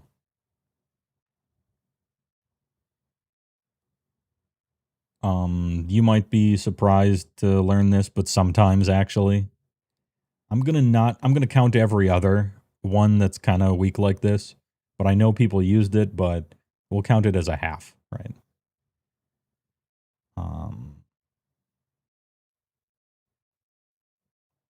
Green Glade Flask actually, yeah, definitely used. 2.5 so far. Geyer Strike, very common, 3.5.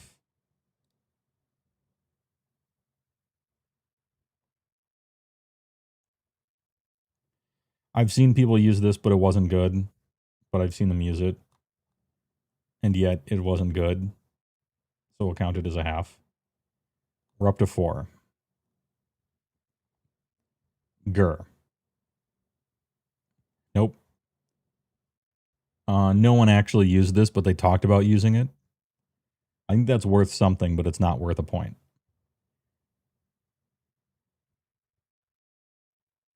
Griffer Charm definitely used. So what are we at? 5. There might have been some combo with this thing, but I don't know.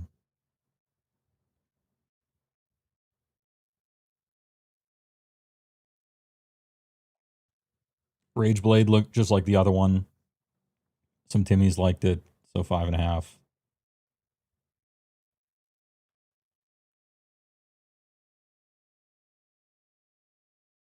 There actually was a pincushion build, but they didn't use this specifically for it. There was a Stormcast Star Drake build with a mirror shield and or what was the other thing? there was some shield that let you proc mortal wounds against people if you rolled a 6 to save, and then you got yourself like +4 to save. And so you would just plow your Star Drake into a blob of 30 guys and they would kill themselves by trying to attack you. And at the time, you couldn't not attack. You could choose not to attack in first, I think, but I think they changed it in second. Anyway, people were doing stuff like this, but not with this particular artifact.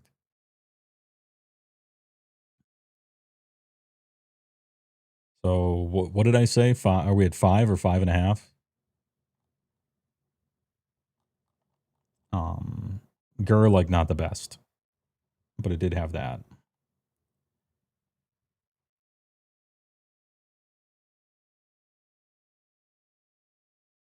Gildenbane sometimes, but no. Melee attacks. Argent energy. I'm Dr. Samuel Hayden.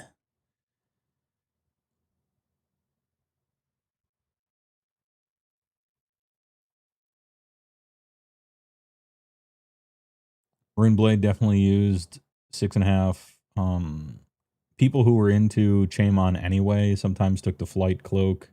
7.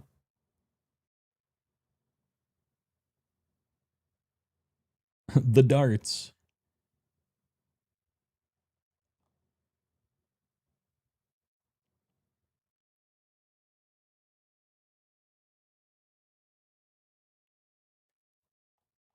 We're at 7. Ruby Rang. Essence of Volcatrix was used. 8. Thermal Rider for sure. 9.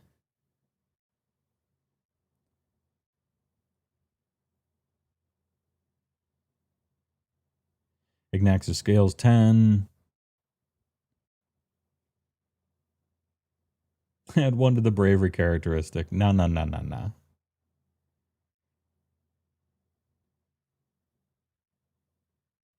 Pick one of the bear's melee weapons to be an Onyx Blade. Nope, not quite.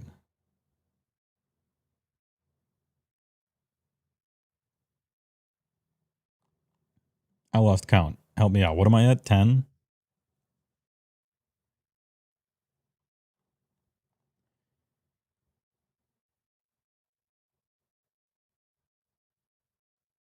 Throw Amulet for sure. 11 if I was at 10. People actually took this awful thing.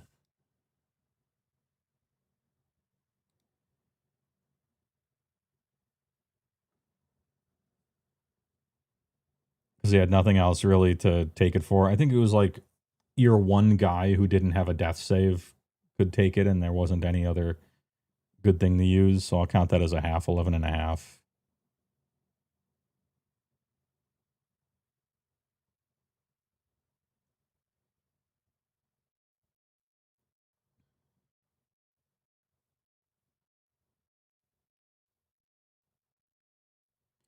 Wraithbow used. Again, the things in Shyish were only used because you were already bought in for Amulet and you wanted a second one. So we'll count that as a half again. So 12. It's kind of decent. 18-inch shooting phase. Essentially a D3 mortal wounds just every turn. 18 pretty decent. Anyway, 12. Ulagu.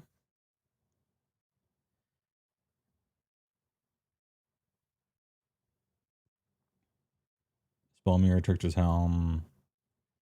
Blade of 13 Dominions. Oh, shit.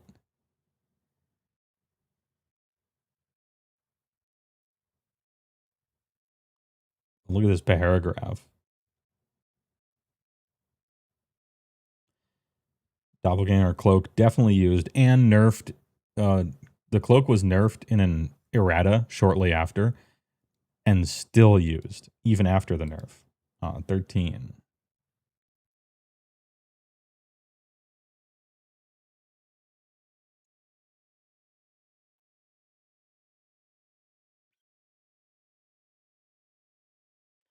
Betrayer's Crown actually was used. You would use it as like you'd put it on your little foot hero for when their blob of 30 guys got into combat with you. And at the start of the combat phase, you would chop their unit down by a third. Dimensional Blade used. Sword of Japan for sure used. So what? 13 and a half or 14 and a half, 15 and a half. I won't count this as a half, so 16. Brooch for sure, 17.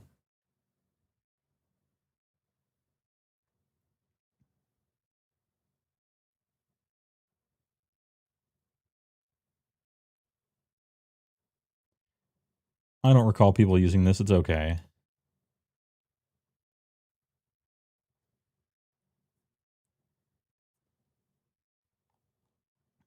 All right, so like we'll say, what did I say? 17. Bundle up all the maybes into 18. We'll round it up once. We'll round it up for that half. 18 out of 84.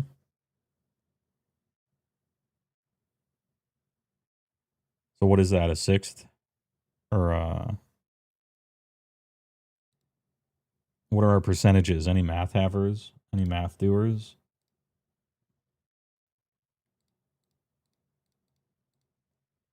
21%.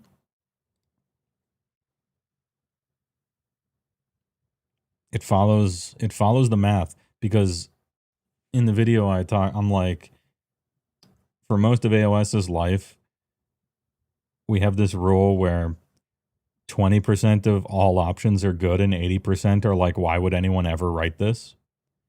And I just pulled that number out of my ass, but apparently it's pretty good. It's pretty on. Yeah, 18 is basically 20.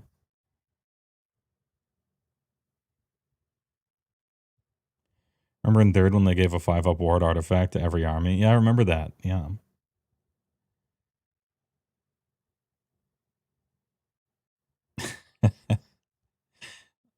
And become a wizard to every army if you wanted. And then they were mad that people wanted to have fun by casting spells in their armies. They're like, no, you should stop taking this that we made for you to take. We have to change it. And so they changed it to make it worse and changed it to make it worse and then changed it to make it worse again. They're like, you have to stop having fun. Stop trying to cast spells. That's not we wrote this so that you wouldn't take it. Stop taking it.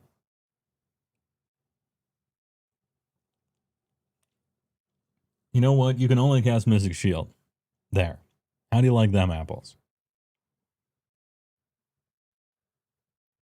And people were like still taking it.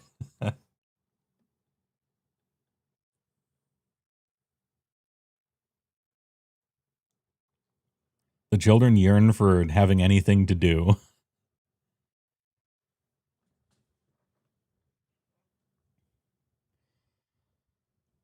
Anyway, so we used to have 84 realm artifacts, but really we had 18. But to be fair, we only had 18 choices. And about 8 of those 18 choices counted as a half, right? Like, you would take it, but really you were in it. You were in it for like your cool thing, and then you took a second one because you were already in that for your second artifact, you know? So, be that as it may. It was fun to have so many choices. That's fun. It makes list building interesting. It's not the only thing that makes list building interesting, but it's something. And let's look. I went and found this. I went and found Order Battle Tome, Idoneth Depotkin. Right after the army came out. This is what old army books used to look like. Old battle tomes. Now, I'm going to scroll past all that initial stuff that no one cares about ever, right?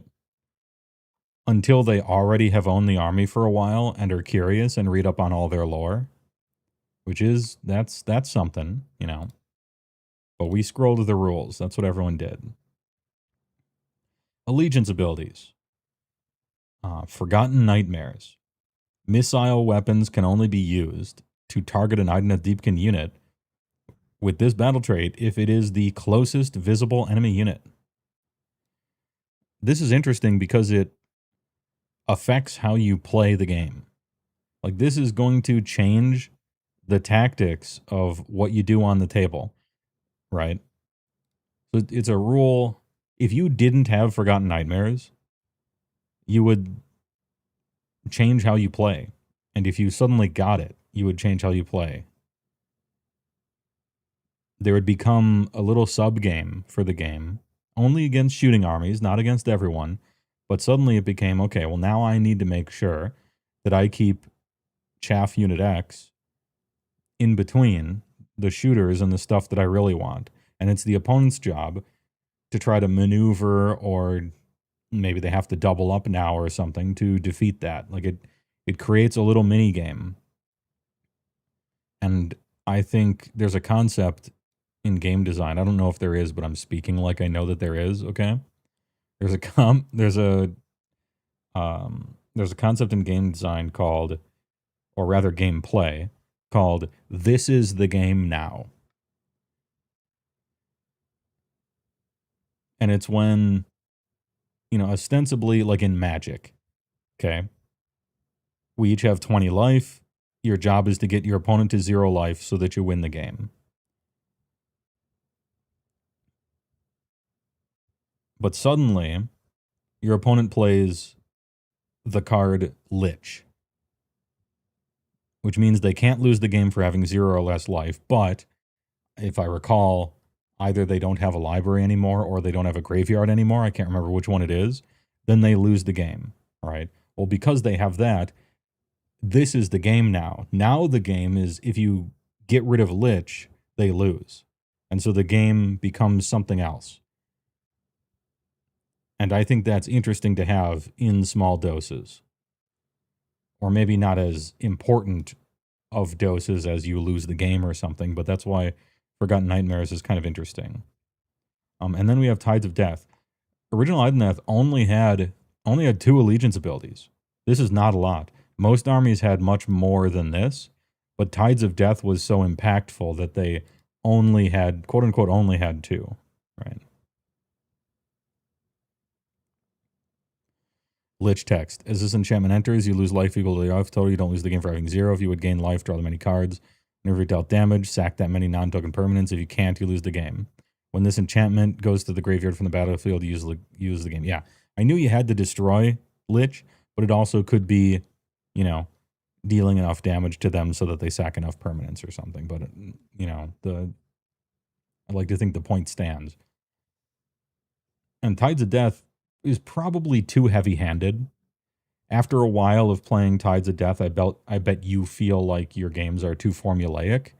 So it might have been, Tides of Death might have been too on the nose with it. But it still was a very interesting swing at a big, splashy, interesting rule.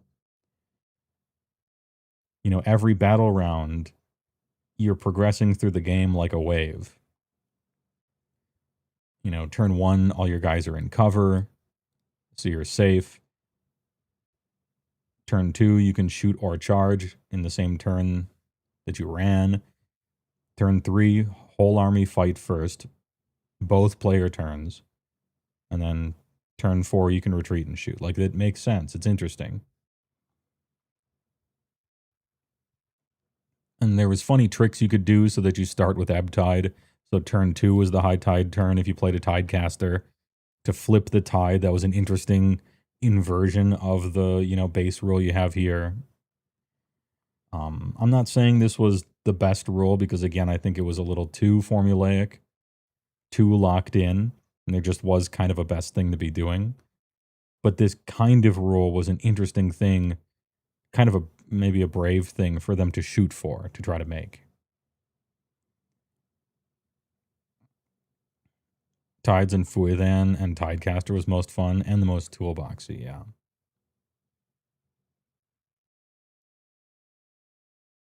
It's a bit more high energy than you were anticipating. Oh, apologies. Let's look at the command traits. Oh, wow, there's 6 of them. Jesus. Not 3? What about the artifacts of power? Oh, there's 6 of them, not 3? Actually, there's 12 of them. Actually, there's 18 of them. Actually, there's 24 of them. Oh my God. Where's my Rich Evans voice when you need it? Dude, look at all this. You had 24 artifacts to look through and 84 realm artifacts to look through. Yeah, but what if it was 3 though? What if it was 3 and only 1 was designed to be played? How about that? Isn't that more fun?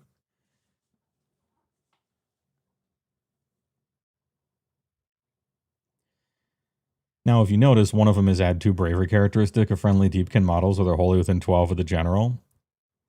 I'm not going to talk about the quality of them necessarily. Reroll wound rolls of 1 for this general. Okay. Some might say that there were really only like 3 good choices anyway if you were lucky. And I would be hard pressed to argue at that point. However, I do have the perfect riposte, and that is, if at the end of the day, after all these options, you really only had 3 good ones, you know, you can't possibly tell me that the solution to that problem was to just delete all of them and give me 3 choices at anyway, and then make 1 good. Like, you're crazy. You're unserious. First edition, Grand Alliance Order, GHBs, second edition Battle Tomes. Everybody was like, we gotta, like, all these choices are great. We gotta iterate on these. You gotta make all these choices good. It's gotta be more than a few of them. Like, we gotta pump these numbers more, you know. These are all opportunity cost, and we got to balance these against each other more. That was the feedback for 4 years, for 5 years was the feedback. Like, look, Cloud of Midnight's cool. People played with that, you know. But damn, like all these other ones, most of these other ones, you got to pump them up. The answer, it's crazy that the answer was, we'll just delete all of them and give you no choice instead. That's nuts. Also, you could take more than 1 artifact, by the way. That was just something you could do.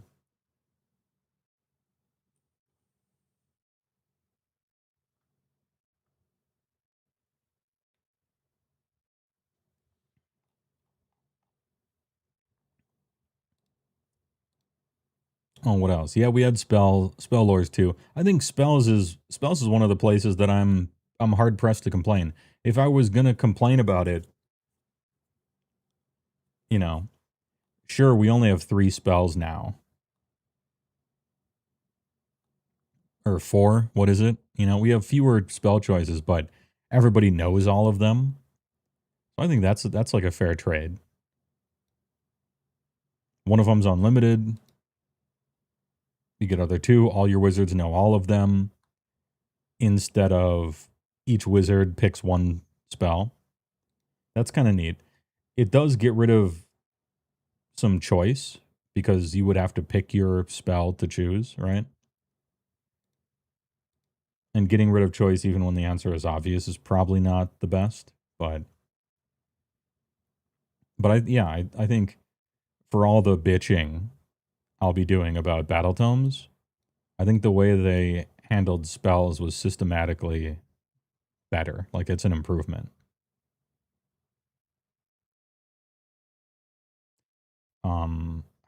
Now,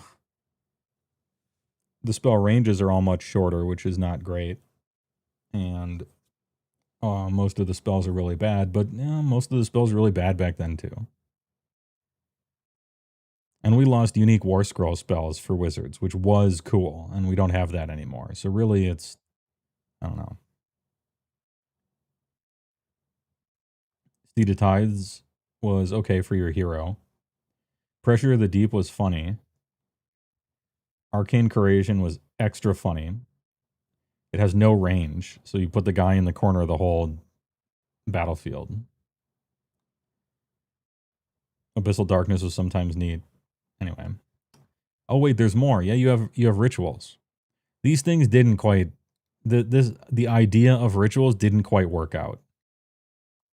I like where I think the idea for rituals came from, which is like a sideboard. Or if you happen to be playing against, I don't know.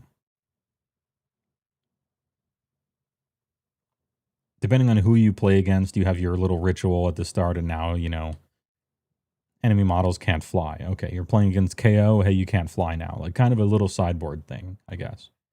But it was a little janky. It was kind of just, it was early priests. Well, no, we had prayers, right? No, well, I guess you mean kind of the system of how it works. Yeah. I mean, priests were way cooler before.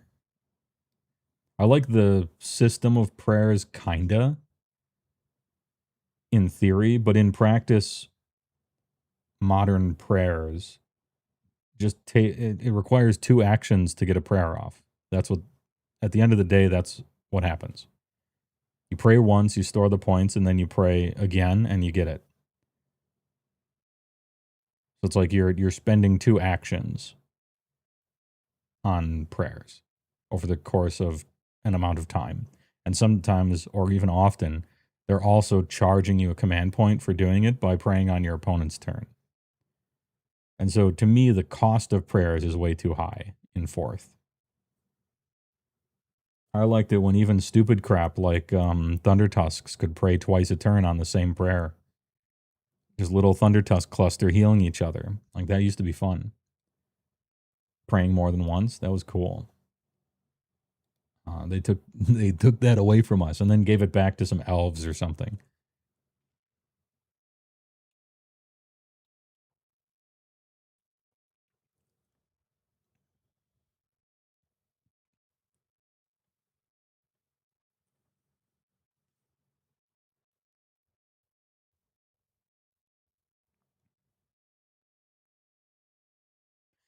You know, like the prayers are almost always strictly better than the spells, uncounterable, and have kickers to boot.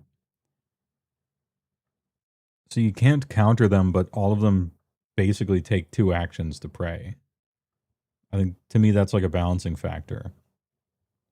Maybe your prayers are different than mine. I don't know what particular army's numbers are where. But my experience is how you work, you have a priest, and he prays, and nothing happens. And then on the opponent's turn, you spend a command point and pray, and then something happens. So you spent a command point and 2 turns of praying to get 1 prayer off, which is a lot of investment. And yeah, you can't counterspell it, but, you know, that's a lot of investment, I guess.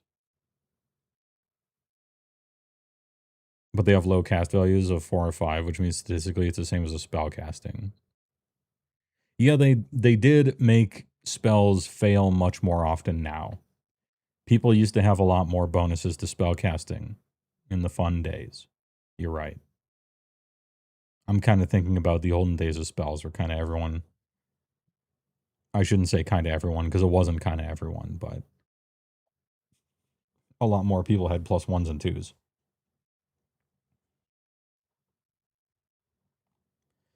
Gloomtide Shipwreck. This shit was uncouth. This thing. Is anyone... Hey, who played against Idneth or with them in 2nd Ed? Gloomtide Shipwreck was uncouth. You could use 2 boat halves. Put them fucking anywhere.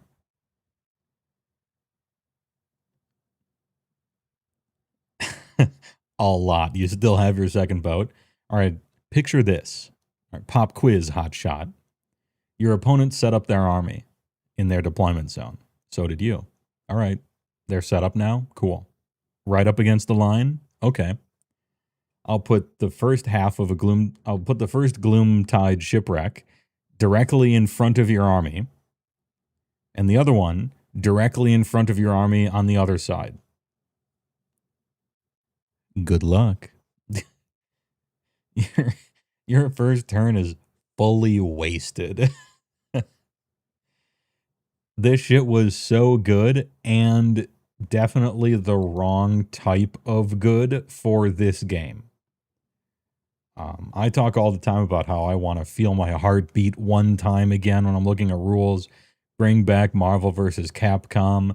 Let me add +5 to stuff so I auto-crit again. You know, I talk a lot of shit about that. But the screw your opponent over right after deployment with your terrain that you set up to box them in, that type of good, I don't know that we needed that. They were right to change it. I don't know if we needed it in this type of game.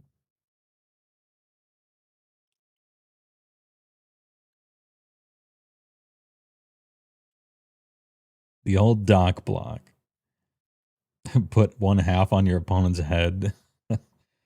Now, I played Ideneth a little bit in second, and I played against it a lot.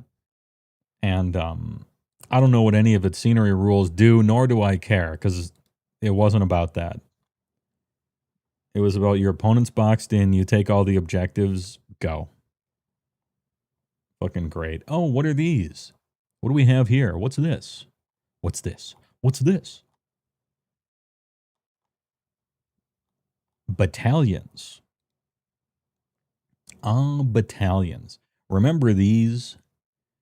The idea for battalions has since been twisted, pulled from the page, made really shitty, and then reimagined as armies of renown. Subfactions, pardon me. These used to be called subfactions. Current subfactions aren't really what these are. These are armies of renown. It's like this plus, they took this plus battalions and kind of shoved them together and made armies of renown. I think that entire system is misappropriated. Like, I just scrap it. Scrap that whole system entirely. I liked these subfactions, but what the players wanted, and the players are always going to want more power. What the players wanted was subfactions where you didn't have to take these two things. It was subfactions where you didn't have to take the trait and you didn't have to take the artifact. That's what everyone wanted, right?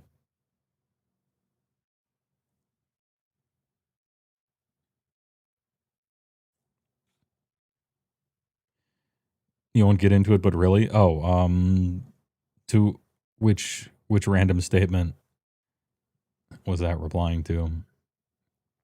Because I'm saying a lot of random shit. And I misspoke about battalions instead of subfactions.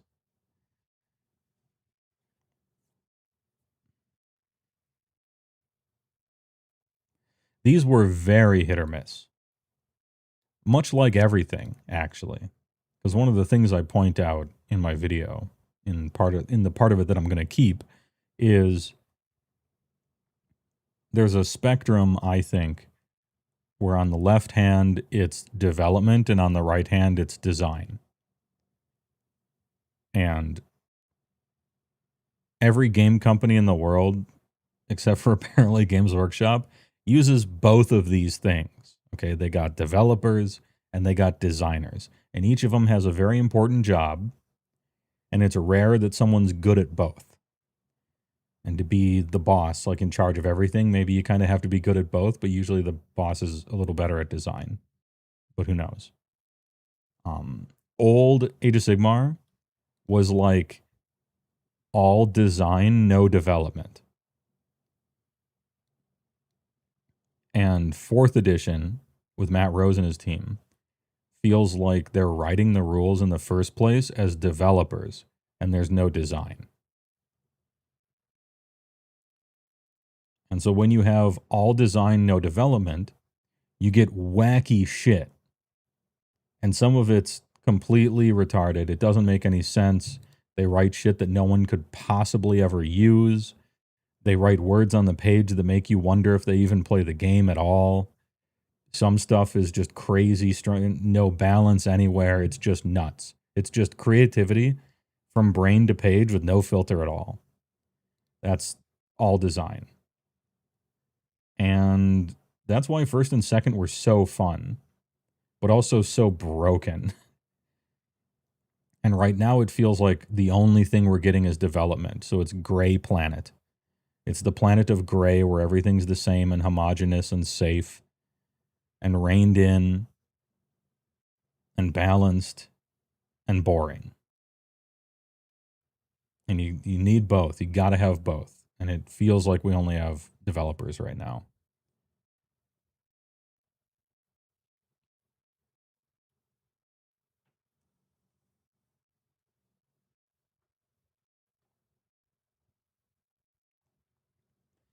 Dom Haynes.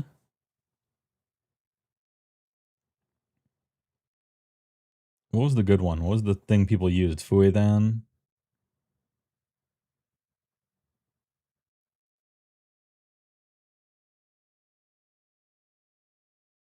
We got the hot swap. Oh, dude, Morphan, where you could bring the dudes back with your little soul, your soul bender guy. And then you play the other dude. You could bring six guys back every turn. It was so sick, but actually it wasn't so sick because Namarti were really bad and more than 6 would die every turn. And you had to bring them back wholly within 12, which doesn't sound that difficult, but it actually was. Freezing Mist is an awful spell generally, and you had to replace it. Anyway, it was jank, but it was funny. Namarti had teeth compared to where they are now. Yes, they are even worse now. But back then, they weren't good either, but they could do some decent damage against, what was it, 4 wound? I think it was 4 wound or higher. They got, let's check. You know what? Let's check the tapes. We're here. You had your weapon styles. And if they only let you pick, that's what everyone wanted. They're like, please let us just pick our weapon style. Nope. +1 attack if you're fighting little guys, +1 damage if you're fighting big guys. It is 4 or more, yeah. You became damage 2 if you were fighting exactly ogres specifically, and monsters and stuff like that. So they actually kind of chopped people up if they were fighting against monsters or ogres or something. And the +1 attacks wasn't really that great against single wound models. And against 2 wound models, they didn't do anything. It was the Goldilocks zone. Same with 3.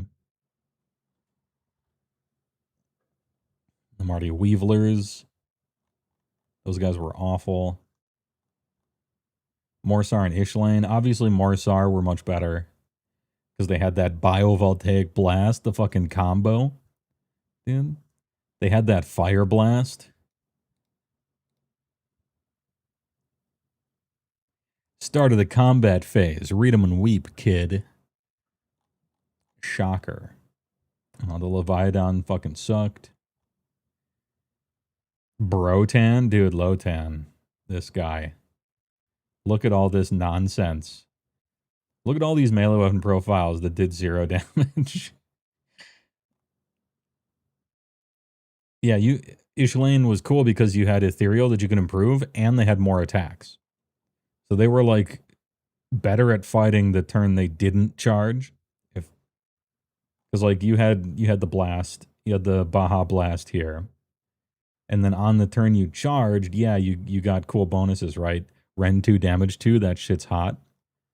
But then these guys had 3 attacks a pop, normally.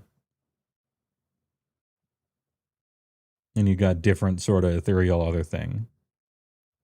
Dude, +1 bravery, Lotan's so good. Look at it, 14 flying. 14 flying. That's called That's called live a little. Why don't you try feeling alive?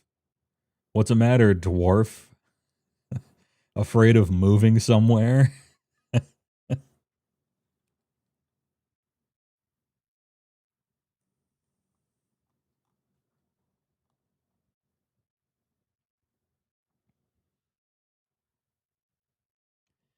Isharan Tidecaster with the pelagic staff. Pelagic being, if I recall correctly, one of the zones of deepness that an ocean could be in. What was it? The hedapelagical zone or something like that is one of the deeper ones. Let's Google it. This is a learning stream, okay?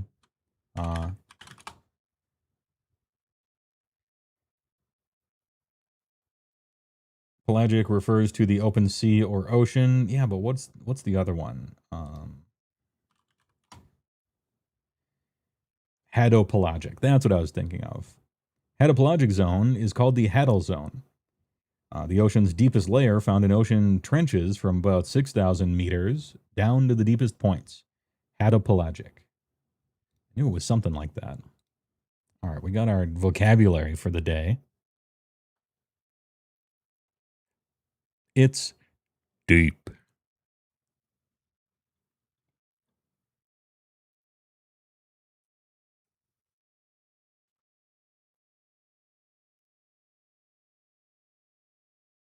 You like the base level of Ren being 0?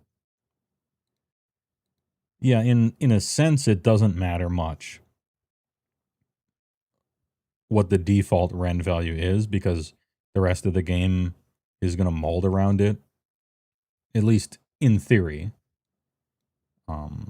It's sort of like, you know, you're playing you're like designing a video game, right? And let's say there's this sword that everyone uses this sword. And the sword is a flaming sword. It does fire damage. And it's overpowered. But you know the players are going to be mad if you nerf the sword. Right? And so what do? You secretly change the fire resistance of all the monsters in the game. And don't put it in the patch notes.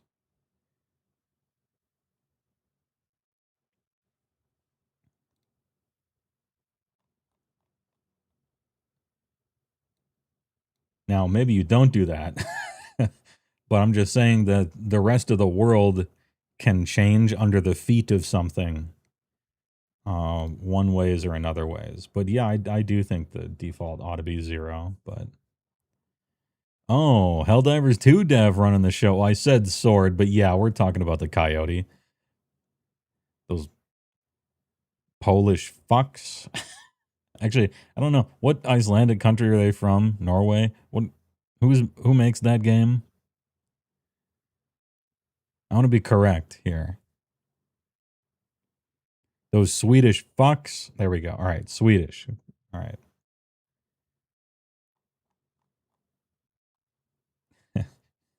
How about making your game fun?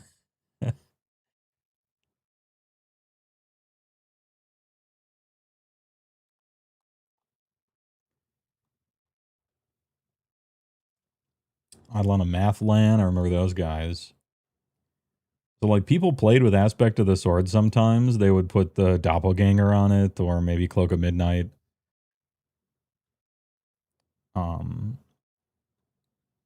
But everyone who played with an Eidolon of Mathlan back then was either willfully or subconsciously not ever doing the math on how much you paid to get an Eidolon of Mathlan versus how much you could have paid to get that many eels.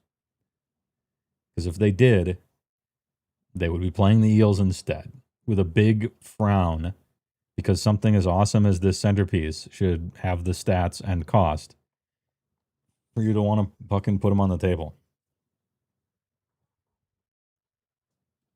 And giving him like an artifact that shuts off stuff and trying to play with him was just like copium for using your cool thing. I'm just saying. People are looking for an excuse to put their cool models on the table, give them the excuse. Mathlan implies biology dial-up. Hey, good meme. That's a good meme. Anyway, what else we got?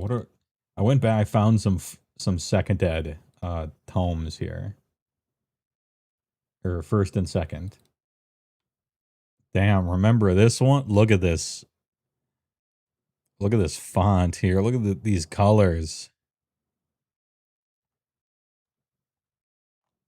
Flesh Eater. The soul. It's got the little spines. They got the spines here. The Flesh Eaters.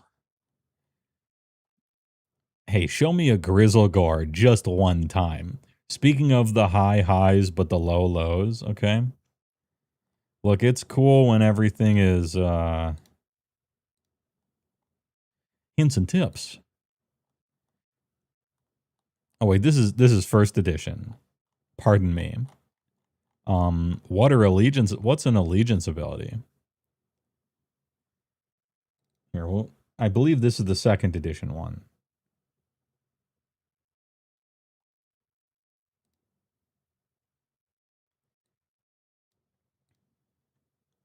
Yes, I think so. Forge World models. Okay, so Grizzlegore, let me explain Grizzlegore to you. You know those old Twix commercials? 2 for me, none for you? That's Grizzlegore. It was hella fun. For you.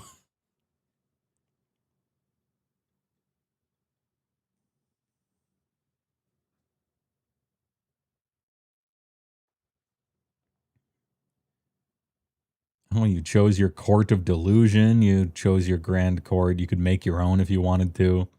Got that feeding frenzy. Immediately pile in and attack again.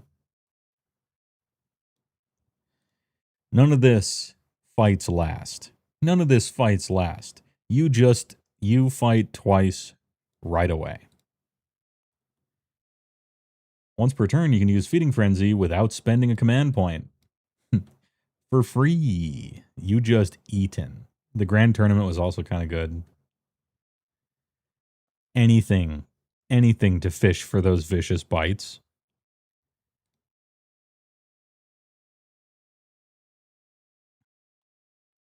Speaking of, all right, command traits. Yeah. Completely delusional. Oh yeah, you had some nobility. Another 6 here. Artifacts of power. The grim Eric Garland. Dermal robe, kind of nice. Oh, 6 more. Yeah. Spell lores. You actually had a decent Bone Storm, dude. Good shit. Which was the spell that added D3 extra attacks? I believe it was on the Ghoul King on foot.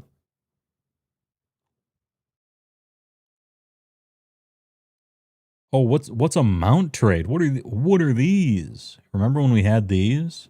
Damn, mount trades. Those were fun. Can't have that. Now we look at Terrorgeists, and we go down to Gruesome Bite. You can reroll failed hit rolls for attacks made with this mount's Fanged Mar. We're fishing. We are officially fishing. Did the stupid Carnal Throne thing where you just summon half your army. All right, Mordaunt, Hollow Morn, Blister Skin. This one is actually kind of neat. Grizzlegore. If the unmodified hit roll for an attack made by a Grizzlegore hero or monster is 6, that attack inflicts 2 hits instead of 1. Make a wound and save roll for each. So we are rerolling failed hits. 6 has produced 2 hits. We are piling in and attacking twice. No strikes last on the second one. You're just doing it.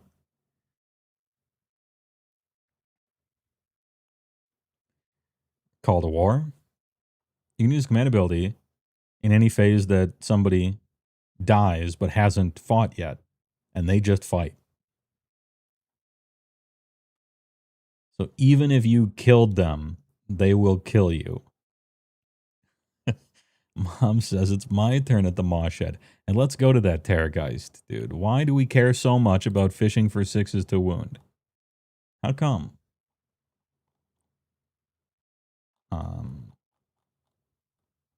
Terrorgeist, there we go. Gaping Maw. If the unmodified hit roll for an attack made with this Fang model is 6, straight 6 mortal wounds. Oh. So 3 attacks, re-rolling failed hits, fishing for 6s. Every 6 to hit is 2 hits. Oh no. And you can pile in an attack twice.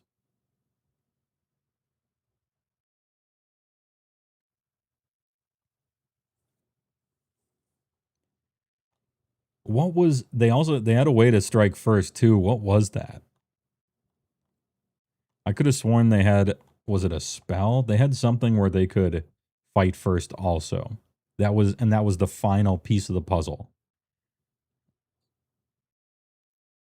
Oh, it was a Grizzlegore ability. Okay. Yeah. This general fights at the start of the combat phase. Simply does. No roll a die, no roll D3, no once a game. This general cannot fight again in that combat phase. Oh. Unless an ability or spell allows it. Oh. You mean the ability that allows it? You mean other than this ability right here that, that allows you to fight again? Aside from that one? Hell yeah. This singular absolute unit would just solo an entire army. And if you were a melee army, you couldn't do shit about it. It always fought first. It always killed your guy.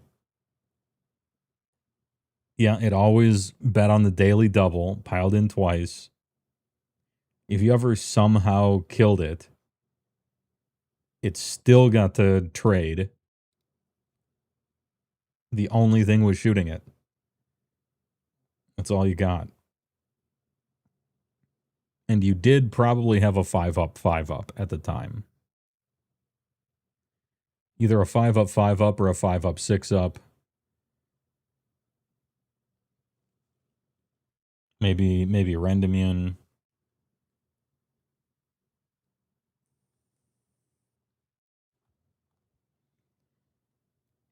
A time before companion weapons. Yeah. When monsters were men. When you were allowed to have, let's be honest here, actually too much fun. Like truly, you were allowed to have too much fun.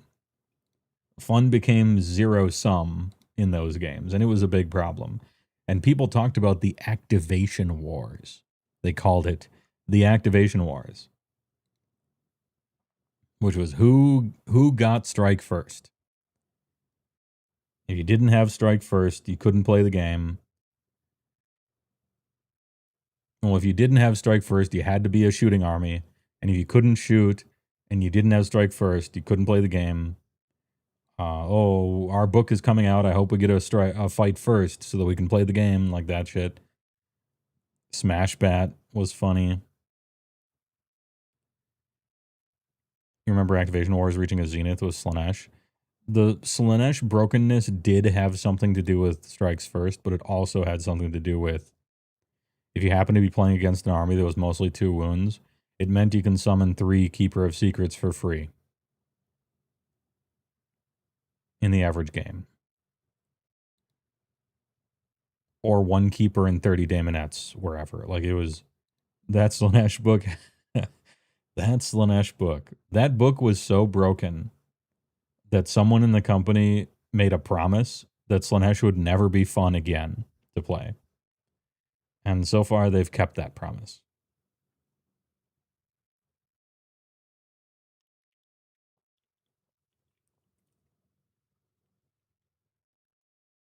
Back then, everybody was sarcastic and hyperbolic and like, oh, they don't play their game.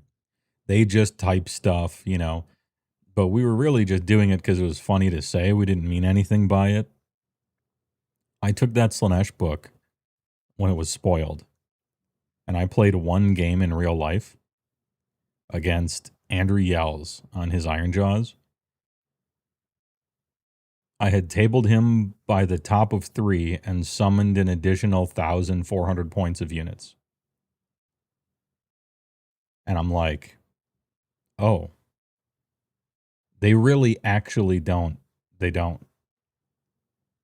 Like, they truly have never played this. 0. They just typed this up and shipped it.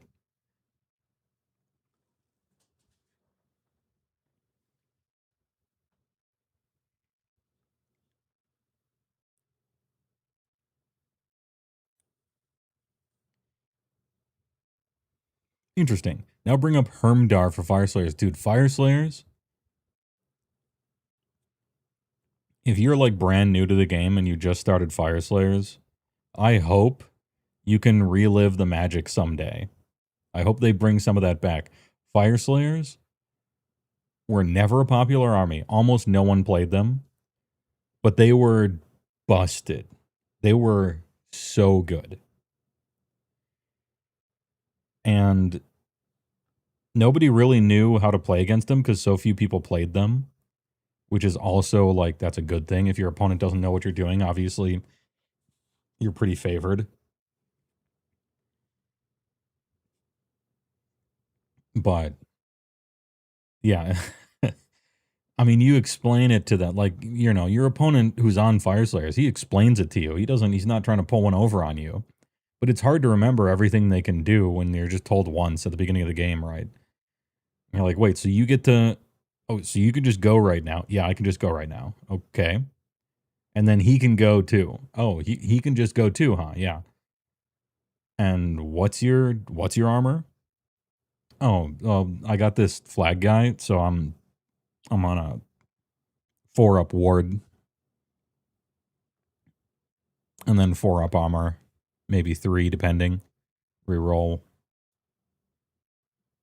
Okay, so you have your you got your little cloud of guys there that you teleported onto the objective. Turn 1. As a deep strike that auto works. Yep. Okay. And I crash 2 Frostlord on Stonehorns. I crash 900 points into it. Yep. And then you go. Yeah, you go first. Okay. And you kill one of them.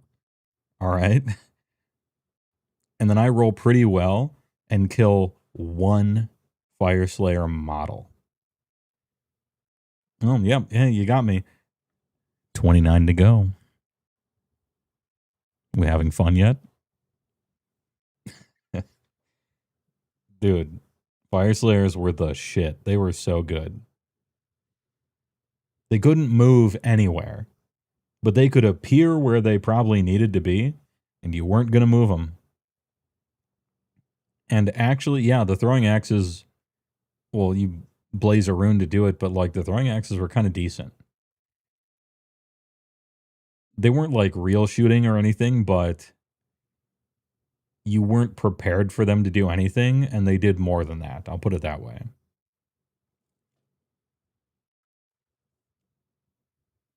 Bladed sling shields if you wanted to do mortals, if I recall correctly, or go defense or go double mode.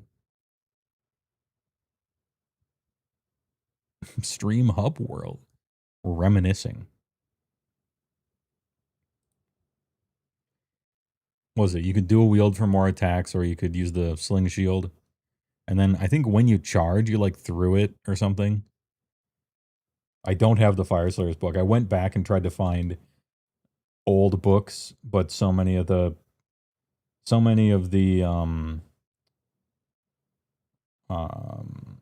like megas and Pixel Share or whatever, and Go File and Kitty File or whatever. So many of those were gone by now. But I went back and found some of them from first and second. And then I found some 4th editions to compare.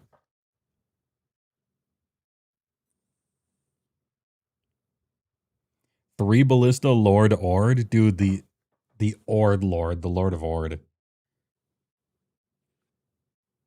That guy was sick. What was his ability? You could reroll 1s and +1 to hit or something in an aura.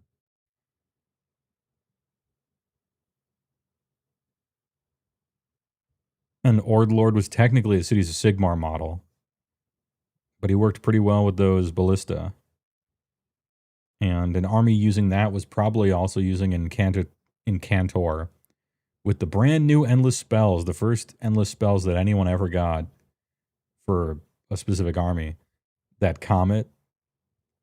And the Comet wasn't even really for damage. I mean, sometimes you got lucky because their army was all moved together, but generally it was like a board control Comet. That was with the Exploding Shot area, pre-nerf Ballista. Ah, the good shit.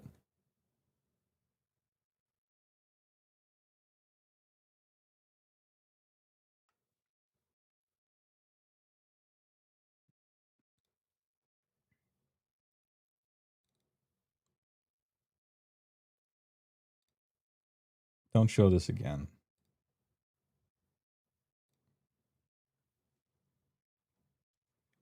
The best part you remember about these editions was the way people could just blow away your cool, fun, lovingly painted foot hero turn 1 before they so much as moved. Yeah, that was one of the big problems with the game at the time. I like myself some nonsense combos that you probably shouldn't be able to do, you know? But where I draw the line is being able to instantly reach across the whole table and kill something. Like alpha strikes is really what I'm talking about, but maybe sometimes with a scalpel, but generally like I fly across the entire table and try to just like double turn you and end the game immediately. I do think we shouldn't have that. If they're giving us 5 battle rounds, they ought to give us rules that don't slam the door immediately, you know. Turn 2 kills in Magic is fine because you just shuffle up and play another game immediately. And really bad matchups is quote unquote fine in fighting games because you just play, you know, oh yeah, I lost. All right, click button, new game. But when it takes 20 minutes to set up and a half an hour to drive to the store, you know, you got to have, you ought to have games last all 5 turns meaningfully, which is hard to do. That's a hard nut to crack, actually.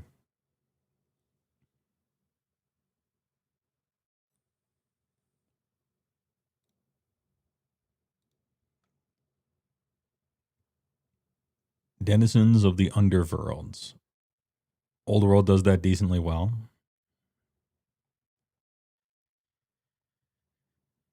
You remember pre-nerf Stormcast dragons? Some Stormcast servers to this day claim they were fine. Oh, you mean the flying? You're not talking about fulminators. You're not talking about star drakes. Because I was about to say, fulminators do a lot of damage, but they don't fly. You got to run them in 4 blocks. Like they were good for their era, but arguably fine. And Stardrake was a purely defensive build that was only good against clouds of chaff. It wasn't actually good at Hero Hammer or anything. You mean the actual dragons, the flying ones. Yeah. Where you could just zoom.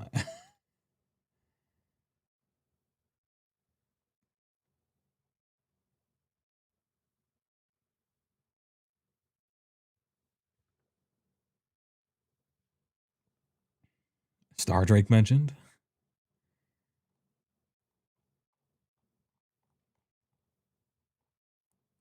A lot of lore, a lot of pictures.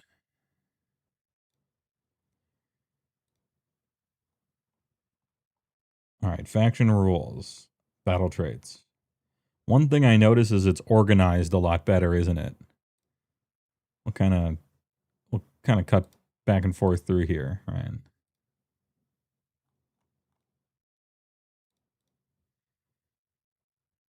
You got Ravenous Insanity, 6 up around heroes. You got the Grand Courts to choose from. Before you select the Grand Courts, you choose a Court of Delusion over here to do various different things. You got a command ability that everyone, or rather that your whole army, whatever gets to use, not your whole army, but wholly within 18 of a general, right? You got your big bad gameplay defining command ability. And here it's a lot, just the layout is a lot cleaner, right? Passive, ethereal for a Night Haunt, except for Nagash. Once per turn, your movement phase, pick friendly Night Haunt, teleport more than 9. Subtract the current battle round number from the control scores of enemy units while they're in combat with any friendly Night Haunt units. Not good. Once per battle army. If there's a friendly Nexus of Grief on the battlefield, you can set up 2 additional Nexuses of Grief on the battlefield. Each must be set up wholly outside enemy territory, more than 3 from all objectives, and more than 12 from other Nexuses of Grief. Alright, you get a once per battle army ability called Buy 3 Nexuses of Grief. So we got passive, once per game, once per turn.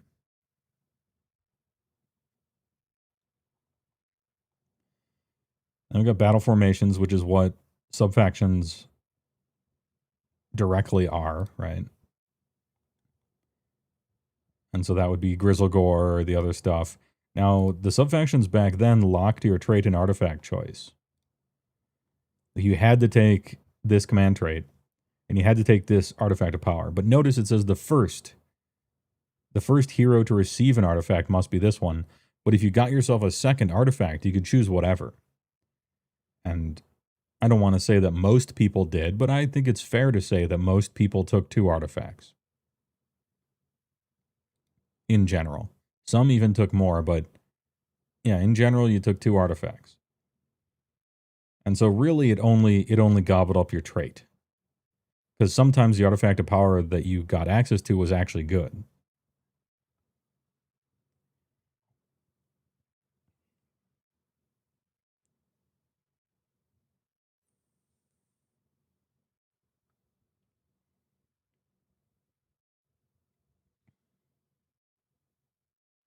Warlord Battalion was sometimes suboptimal, but damn if you didn't always take one. Wasn't it just 50 points for an artifact at one point as well? Most people took 2 artifacts because they didn't want the first one. I think I disagree.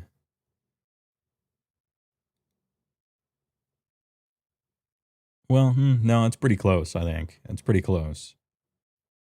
They took 2 artifacts because the subfaction was a...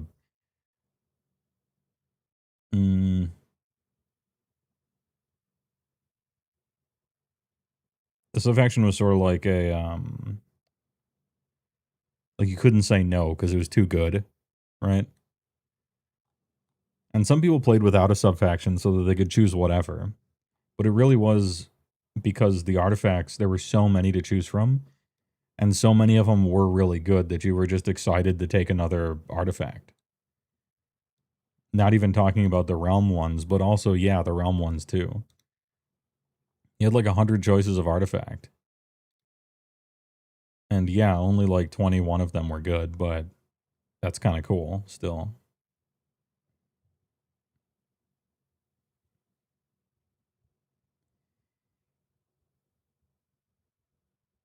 Once per turn army, vanish and reappear. Once per turn army, there is no escape. You can use charge and shoot, even if you retreated. Target can use retreat ability without any mortal damage being inflicted on it. Hey, remember what they took from you? Everyone could do this. You just retreat. You didn't have to take superfluous damage. Why do you take damage when you retreat? That's weird. I would say that in general, in casual games, in casual average games of Age of Sigmar, no one ever retreated ever. And then in like tournament games, people retreated sometimes to like get onto an objective and score that turn, knowing that they would die because of it next turn. I don't know that it needed to be punished with mortal damage.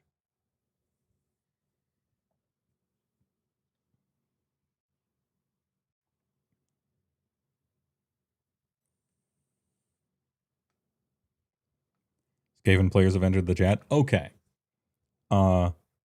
Addendum. Skaven players and I think skink players. They did retreat. But they were also given an ability to let them retreat instead of fight.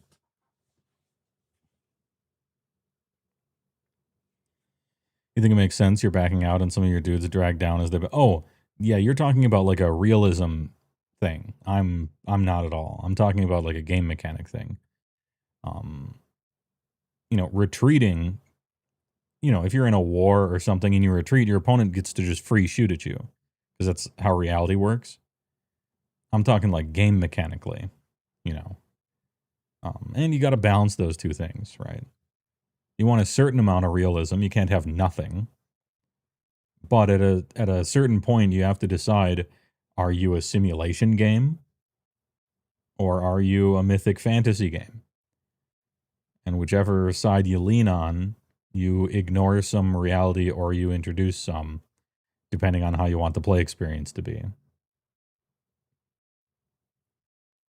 Or you could do the worst of both worlds and be like 3rd edition Dungeons and Dragons, where you're in a melee combat someone and you backing up means they get a free hit at you, which is both game mechanically weird and unrealistic.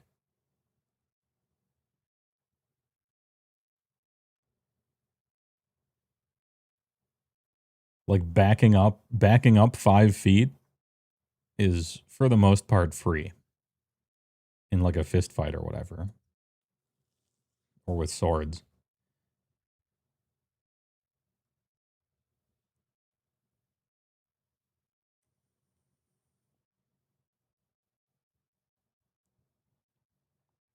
You want the verisimilitude of the battle narrative, yeah. Like, to me, I don't want Microsoft Flight Simulator, the war game. But, you know, that's just like my tastes. There are historical war games that are really, that really bend over backwards to try to be as accurate as possible. And it means everything's kind of bogged down and there's a million rules, but that's fine if that's what they signed up for.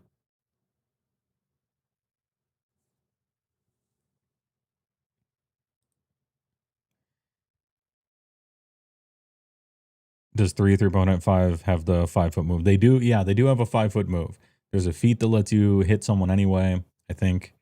And there's also Training Dummy of the Master from, I think, Savage Species that let you take a 10-foot move as a 5-foot. That shit was hot.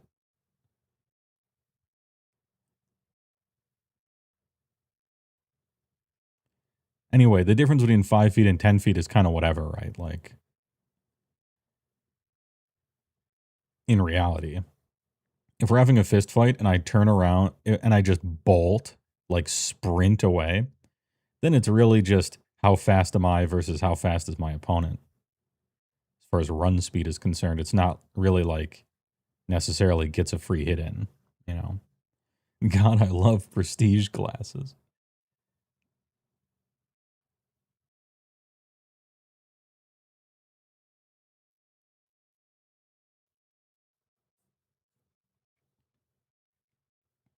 Weeaboo Fightan Magic was sick. Yes, it was. What is it? Legend of Five Rings, or what? I can't remember what. It's literally Weeaboo Fightin' Magic to me, because that's what everyone called it. I can't remember what the real name was. Legend of the Five Swords? It was something like that. Tome of the Five Blades?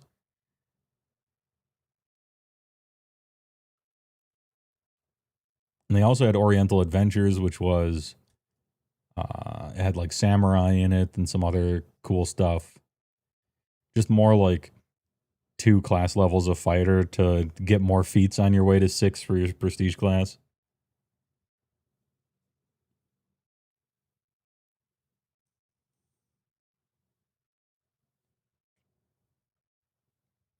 You'd love to stick around, especially when you said you might look at your custom cards if the tome talk was quick enough, but it's getting pretty late. Oh, hey, apologies. Anyway, enjoy. I might go over those later.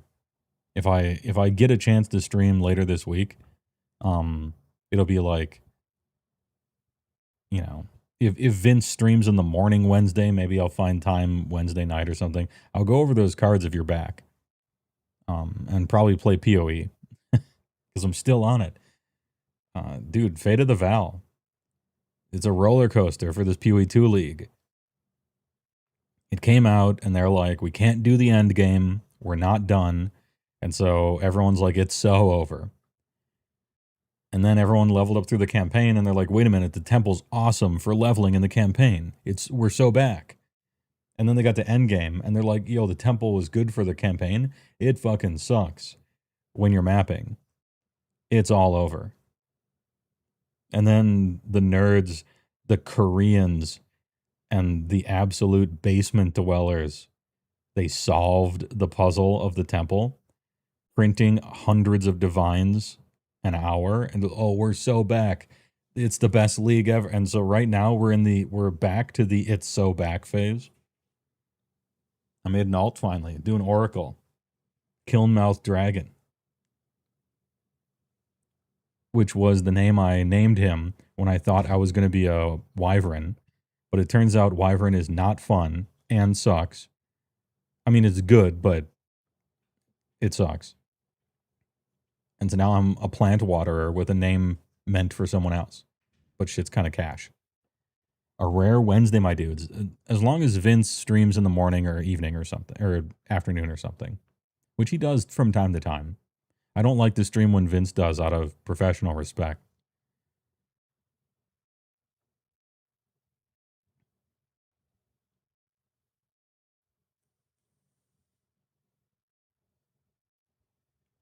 Anyway, somebody was talking about D&D 3 versus 4. When 4th came out, you were all very excited about the core rule changes we saw. They were better. The ball was dropped with battle tomes. This has been said a lot, though. Yeah, it has been said a lot. And I will be saying it, too, in my video, even though I thought maybe it's been said so much that me saying it, too, wouldn't matter. But I got to make some videos, you know? And I have a lot more to say besides just battle tomes. So I think I will just lightly cover them and then move on to more, like, move on to complaints that I think might get drowned out by everyone just pinning it on battle tomes. Because I think it's more than that. For me, it is. You're calling it in some ways 3.5 was worse than 4e. Not for me. But I guess what I didn't want with D&D was for it to become a completely different game that played like the tabletop version of an MMO. Now, if you get past that, the systems in D&D 4 were pretty good. Like, it was a pretty well-made game. It made sense. It played pretty smooth. It's just not at all what I wanted from D&D whatsoever, you know?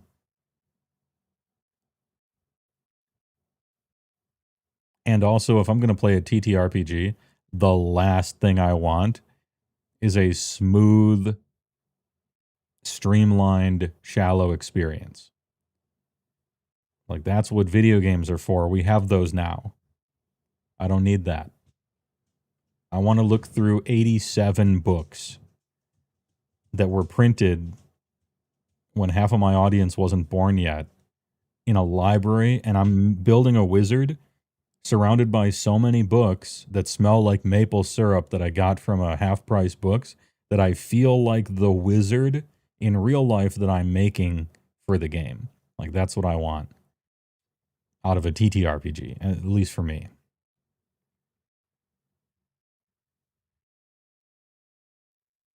Is this where you name drop draw steel? Let's go.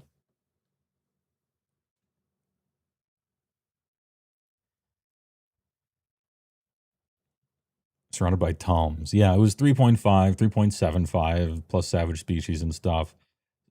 That was still there a bit in Second Ed as well with AD&D and player's options and complete book of whatever, complete Sonic's handbook, stuff like that.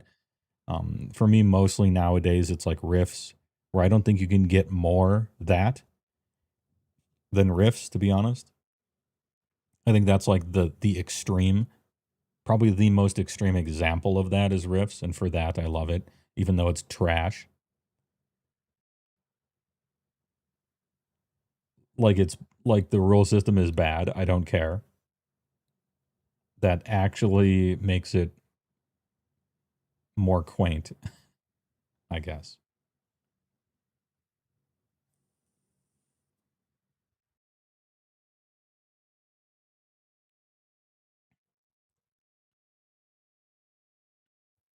Anyway, I was looking at this book. Yeah, we got. Here's what I shouldn't say that. That's not fair.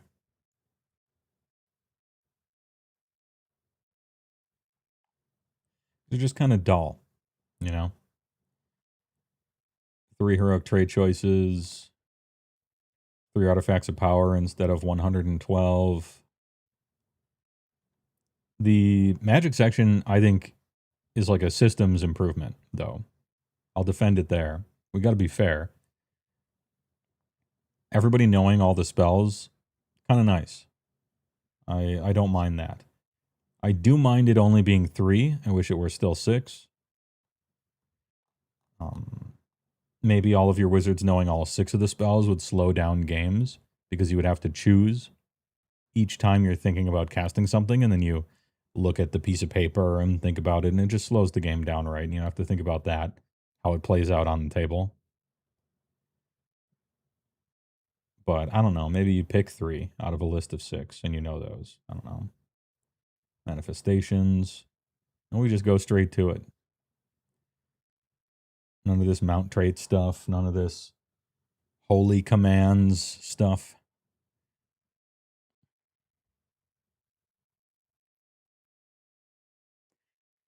Fourth edition Battletomes include more flash fiction bits, and you actually like that. And they include way more art as well. There's more fiction in there. There's more stuff to read up on. There's more lore. There's more art. There's way more art. I'm complaining about Battletomes basically from just a mechanical standpoint. Everything else is pretty good except the price.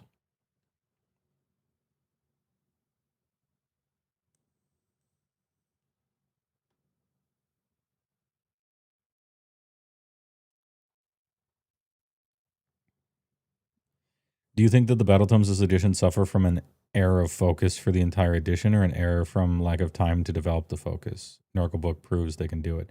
Yeah, we've always known they were capable of doing it. They did it with the soggy stuff. They did it with 3 of the indexes, kinda. Like they're capable of writing war scrolls that are interesting. You're kind of asking me, in a way, you're asking me to choose incompetence or lack of time. And lack of time is really also incompetence, except it's their bosses. Like they're bosses, Like whatever guy tells Matt Rose, hey, you gotta do all this by this time, that guy. And then the guy above him that came up with the schedule in the first place. It's like, are those 2 guys rushing everything so the game is worse? Or is it Matt Rose and his team that are the problem, right? And I don't pretend to know anything about the insides of Games Workshop, but I've talked with Matt Rose and I've seen him talk about game design. I don't think it's the former. And my, I don't know, I got kind of an old school attitude about it. I have like a buck stops here attitude about it. If anything is wrong ever, it is the person in charge who is, end of the day, responsible for that. It could have singularly been caused by some employee 100% fucking up. but you still signed off on it getting released as the man in charge. And when you're in charge, you have all the responsibility for it. So I always aim for the top on that stuff, just as a default.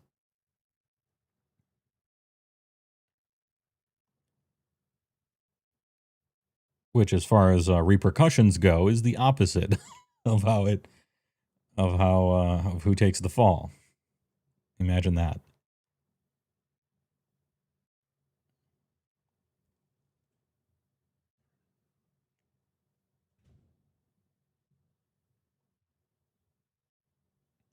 It's hard not to feel like there's a cynical option of let's strip it to the bones and they'll buy whatever we put out. I think if we're gonna put on tinfoil hats here, I'll give you two. Okay, I'll give two of them. The first one is, this is the edition where we are finally trying to capture the mythical new player. We need those. We need those new players. Every big IP eventually decides that they need the mythical new player or the mythical new viewer. And this is the Nerf Now comic, right? Spicy tacos for people who love spicy tacos. Gets bought by Giant Company. Turns into mild tacos for normies. Take the original demographic of people who loved your game because of X, Y, and Z. Get rid of it completely. Throw them in the garbage. Thanks for nothing, kid. Appreciate you getting us here, but fuck you. And now we change everything and make it for people who like slop. The mythical new player, right? That's what Spearhead was for. Game's too complicated. We gotta highlight everything in green for them. 100 options when you're making your army list. That's too confusing for new players. Can't expect them to read or think about anything, right? It's too complex, right? It's too complex to have all those choices. Let me help you, right? I don't respect your intelligence at all. And so to us, we think it's too complicated to look through a list and pick something before the game happens. That's too hard. That's too hard for you. Like I wish I could have where's that that I wish I had that Patrick Chapin quote. When Patrick Chapin was talking to Patrick Sullivan on Resleevables about Portal, and they've both worked in game design, they both worked on card games, they both worked for Wizards of the Coast. Patrick Sullivan worked on the WoW TCG, not Hearthstone, but the WoW one. And it's like, you know, the thing about new players that a lot of companies get wrong is new players just aren't familiar with your game yet. Some of them aren't familiar with any games at all, but most of them are. They're just not familiar with your game. You don't have to treat them like they have brain damage. And so many companies do this. When they're thinking of the mythical new player, they're like, we need to change the game so that someone with brain damage is capable of learning it. But really that like insults the idea of the new player. Like they're just not familiar with your game yet. You know, they're not retarded. Anyway, I took that one to heart because it was something that I already thought, and I had started writing a script for a video about, and then he articulated it in a better way, or a more elegant way, shall we say.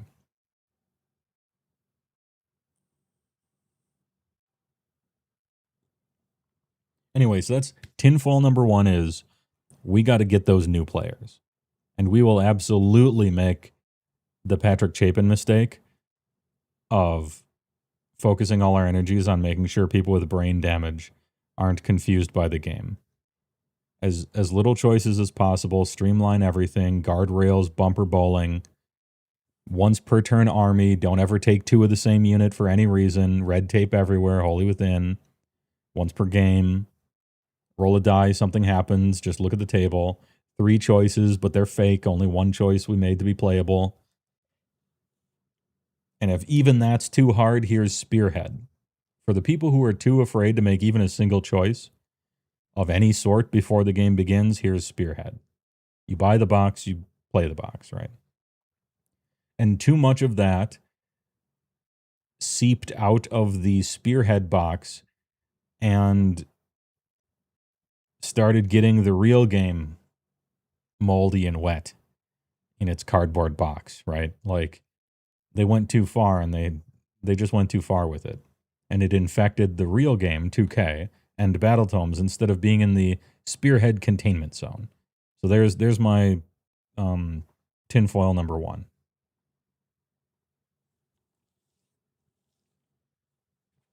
Tinfoil number 2 is Matt Rose, the insane gambler. Mad with power. Okay? Cackling in the west wing of his cavernous mansion, clutching a human skull filled with red wine. Shadows dancing across the walls in front of his hearth, right? Rotisserie, shish kebab D6s rotating,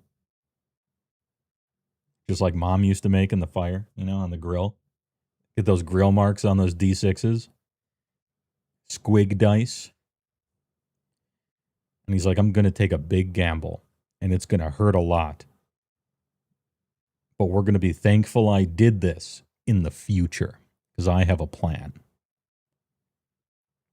Everyone knows about stat squishes in World of Warcraft, right? Borrowed power, stat squishes, pruning abilities, you get rid of all your artifacts, whatever abilities, spells, stuff like that. Combine all of these into one, take this, put it back on the global cooldown. They put me in charge of AOS, and this is just fundamentally not the game that I want to make. I want to make a different type of AOS. We gotta burn it down to 0. And only then can we build my great society. All right? Right. We have to burn it down to nothing.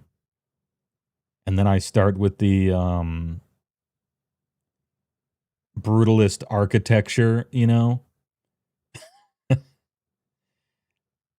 So we go through every single war scroll in the whole game, take out everything.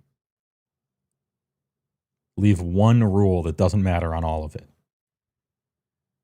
Take every bullshit thing that used to be fun or broken, ban everything. You can't add any more than 1 to anything. Okay? If you take 2 of the same model, the second one shouldn't be able to do anything. Once per army, once per turn, once per unit. Right? The most stripped down indexes ever used to have 18 choices plus 84 artifacts. Fuck you, here's 3, and 2 of them suck on purpose.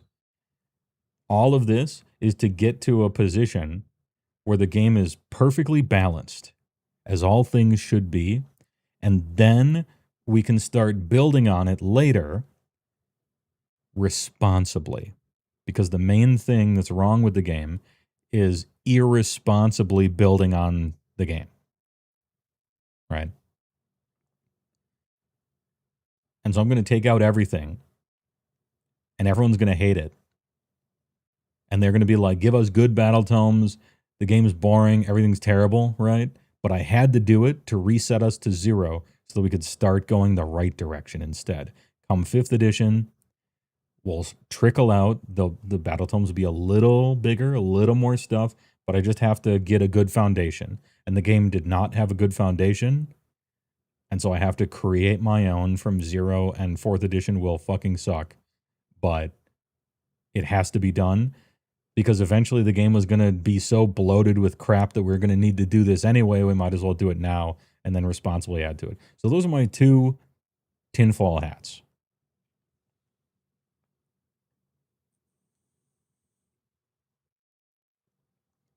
And by the time 6th edition rolls around, Matt Rose will look like a giant, like, slug from Dune, you know? He'll have the true path to human perfection. But he had to make, you know, can't make an omelet without breaking 25 books.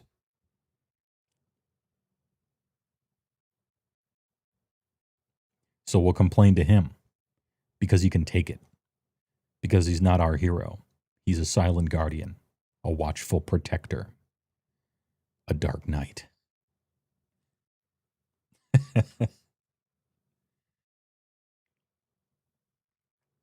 Or whatever CEO is in charge of the pipeline just doesn't give him enough time to do anything and is sabotaging his own company for no reason. One of the two, you know.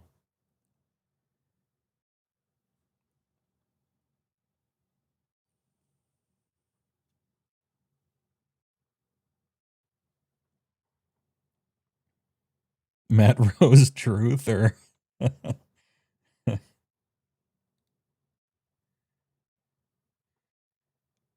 Anyway, sign up to my newsletter. Matt Rose. The Roipers.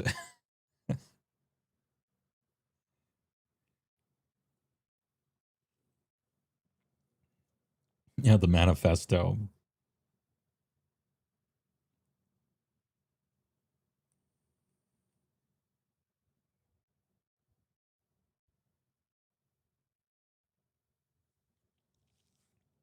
I need you to make Spearhead for Warcry, Matt's boss.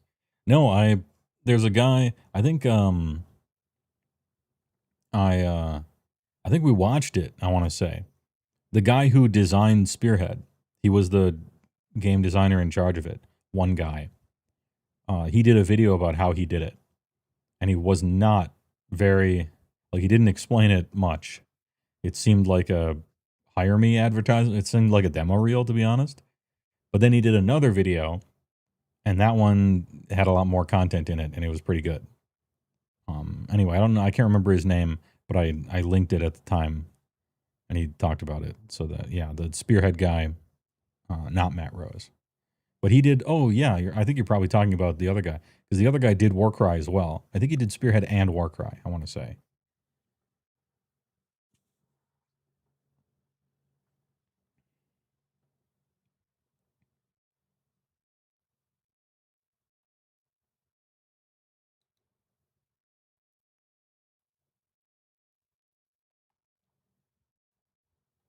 Dude, the smoke machine, dude, Vape God X. Hell yeah. Okay, so one time I used to be a Magic the Gathering grinder. I've made no secret of it.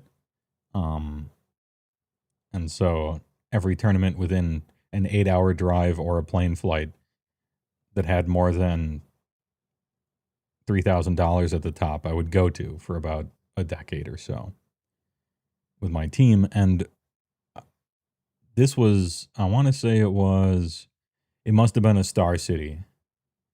It couldn't have been it couldn't have been a GP. It couldn't have been Pro Tour. I believe it was a Star City event. And oftentimes, whatever convention center they wanted would be like so huge that the convention center would also have other stuff there at the same time. So you'd walk in the front door, and then there'd be like a little stand-up sign thing that said Magic the Gathering tournament this way, and such tournament the other way.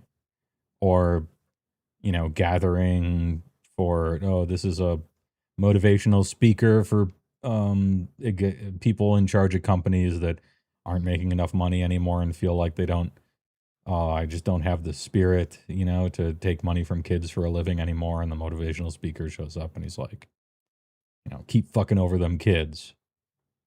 Give the shareholders what they legally demand, and they're like, oh yeah, true, and then they go back and keep doing it. So like stuff like that. And the best thing ever was one time we went to this convention center, and it was a Star City, I don't know, invitational or something, and it was sharing the convention hall with 3 other things. So it was Magic the Gathering, vape competition, Alien Ant Farm concert, and Little Miss whatever, like Little Miss beauty pageant thing for like your 6-year-old daughter or whatever. And I'm like, you don't have enough police here in this city. Officer, right this way.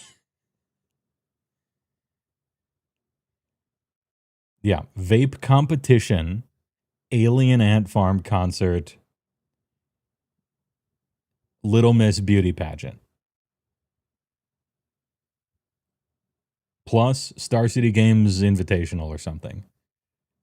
Absolutely insane. It was awesome. It was fucking sick. Just knowing that it was there. That's a crossover for all time. Believer in Bob, hey, thanks for being a first-time chatter there.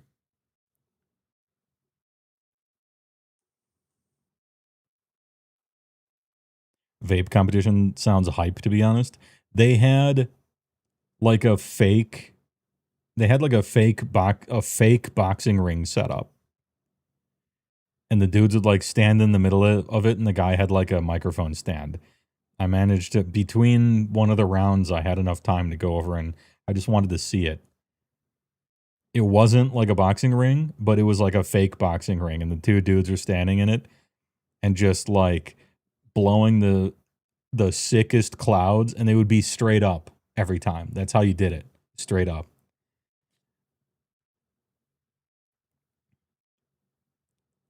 I was so happy to have been gifted this.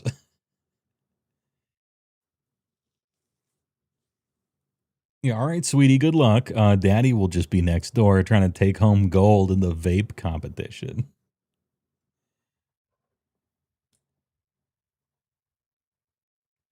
This was kind of way back when, too, when vaping, everyone had their own, like, custom. The only thing you could do was get, like, a custom vape. And so it looked like it was like the size of a pack of Newports, and it had, like, a muffler thing coming out of the top of it with, I don't know, corrugated sort of like air holes coming out of it. And it had like a rip cord and shit. Like they all look custom made, kind of Star Wars shit. Yeah, it was the early 2010s version of making your own lightsaber. Yeah. Like lights and stuff on it. Oh, his is red. That means he's evil. Dude, his little vape gun had like a chain wallet attachment, and it like attached to his belt so no one would steal it. Hold up, let me zip up these Jinkos one time.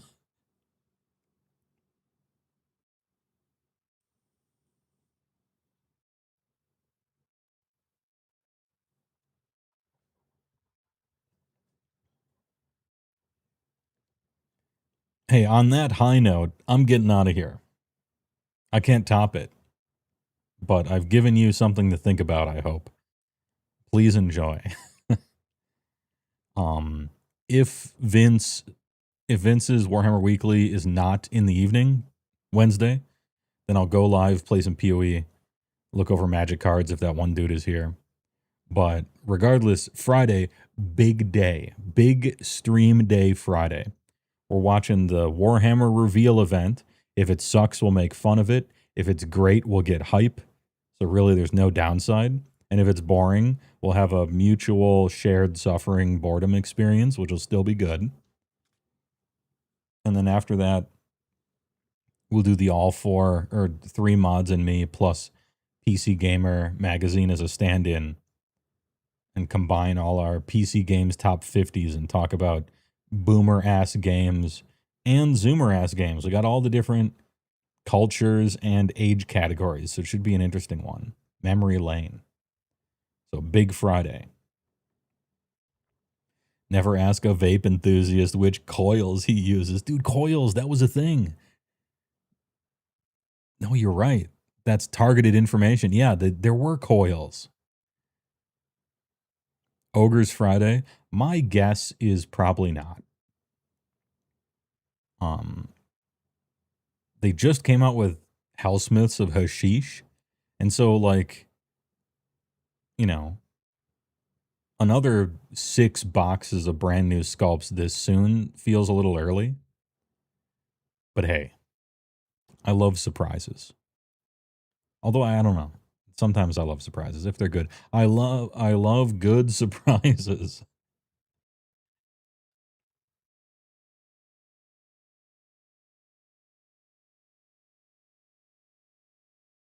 Sad you messed up your hula hoop routine, but Daddy took down the competition blowing a righteous cotton. Oh, that's a good one. OBRLRL Zinch is the rumor for Friday. Yeah, sounds about right.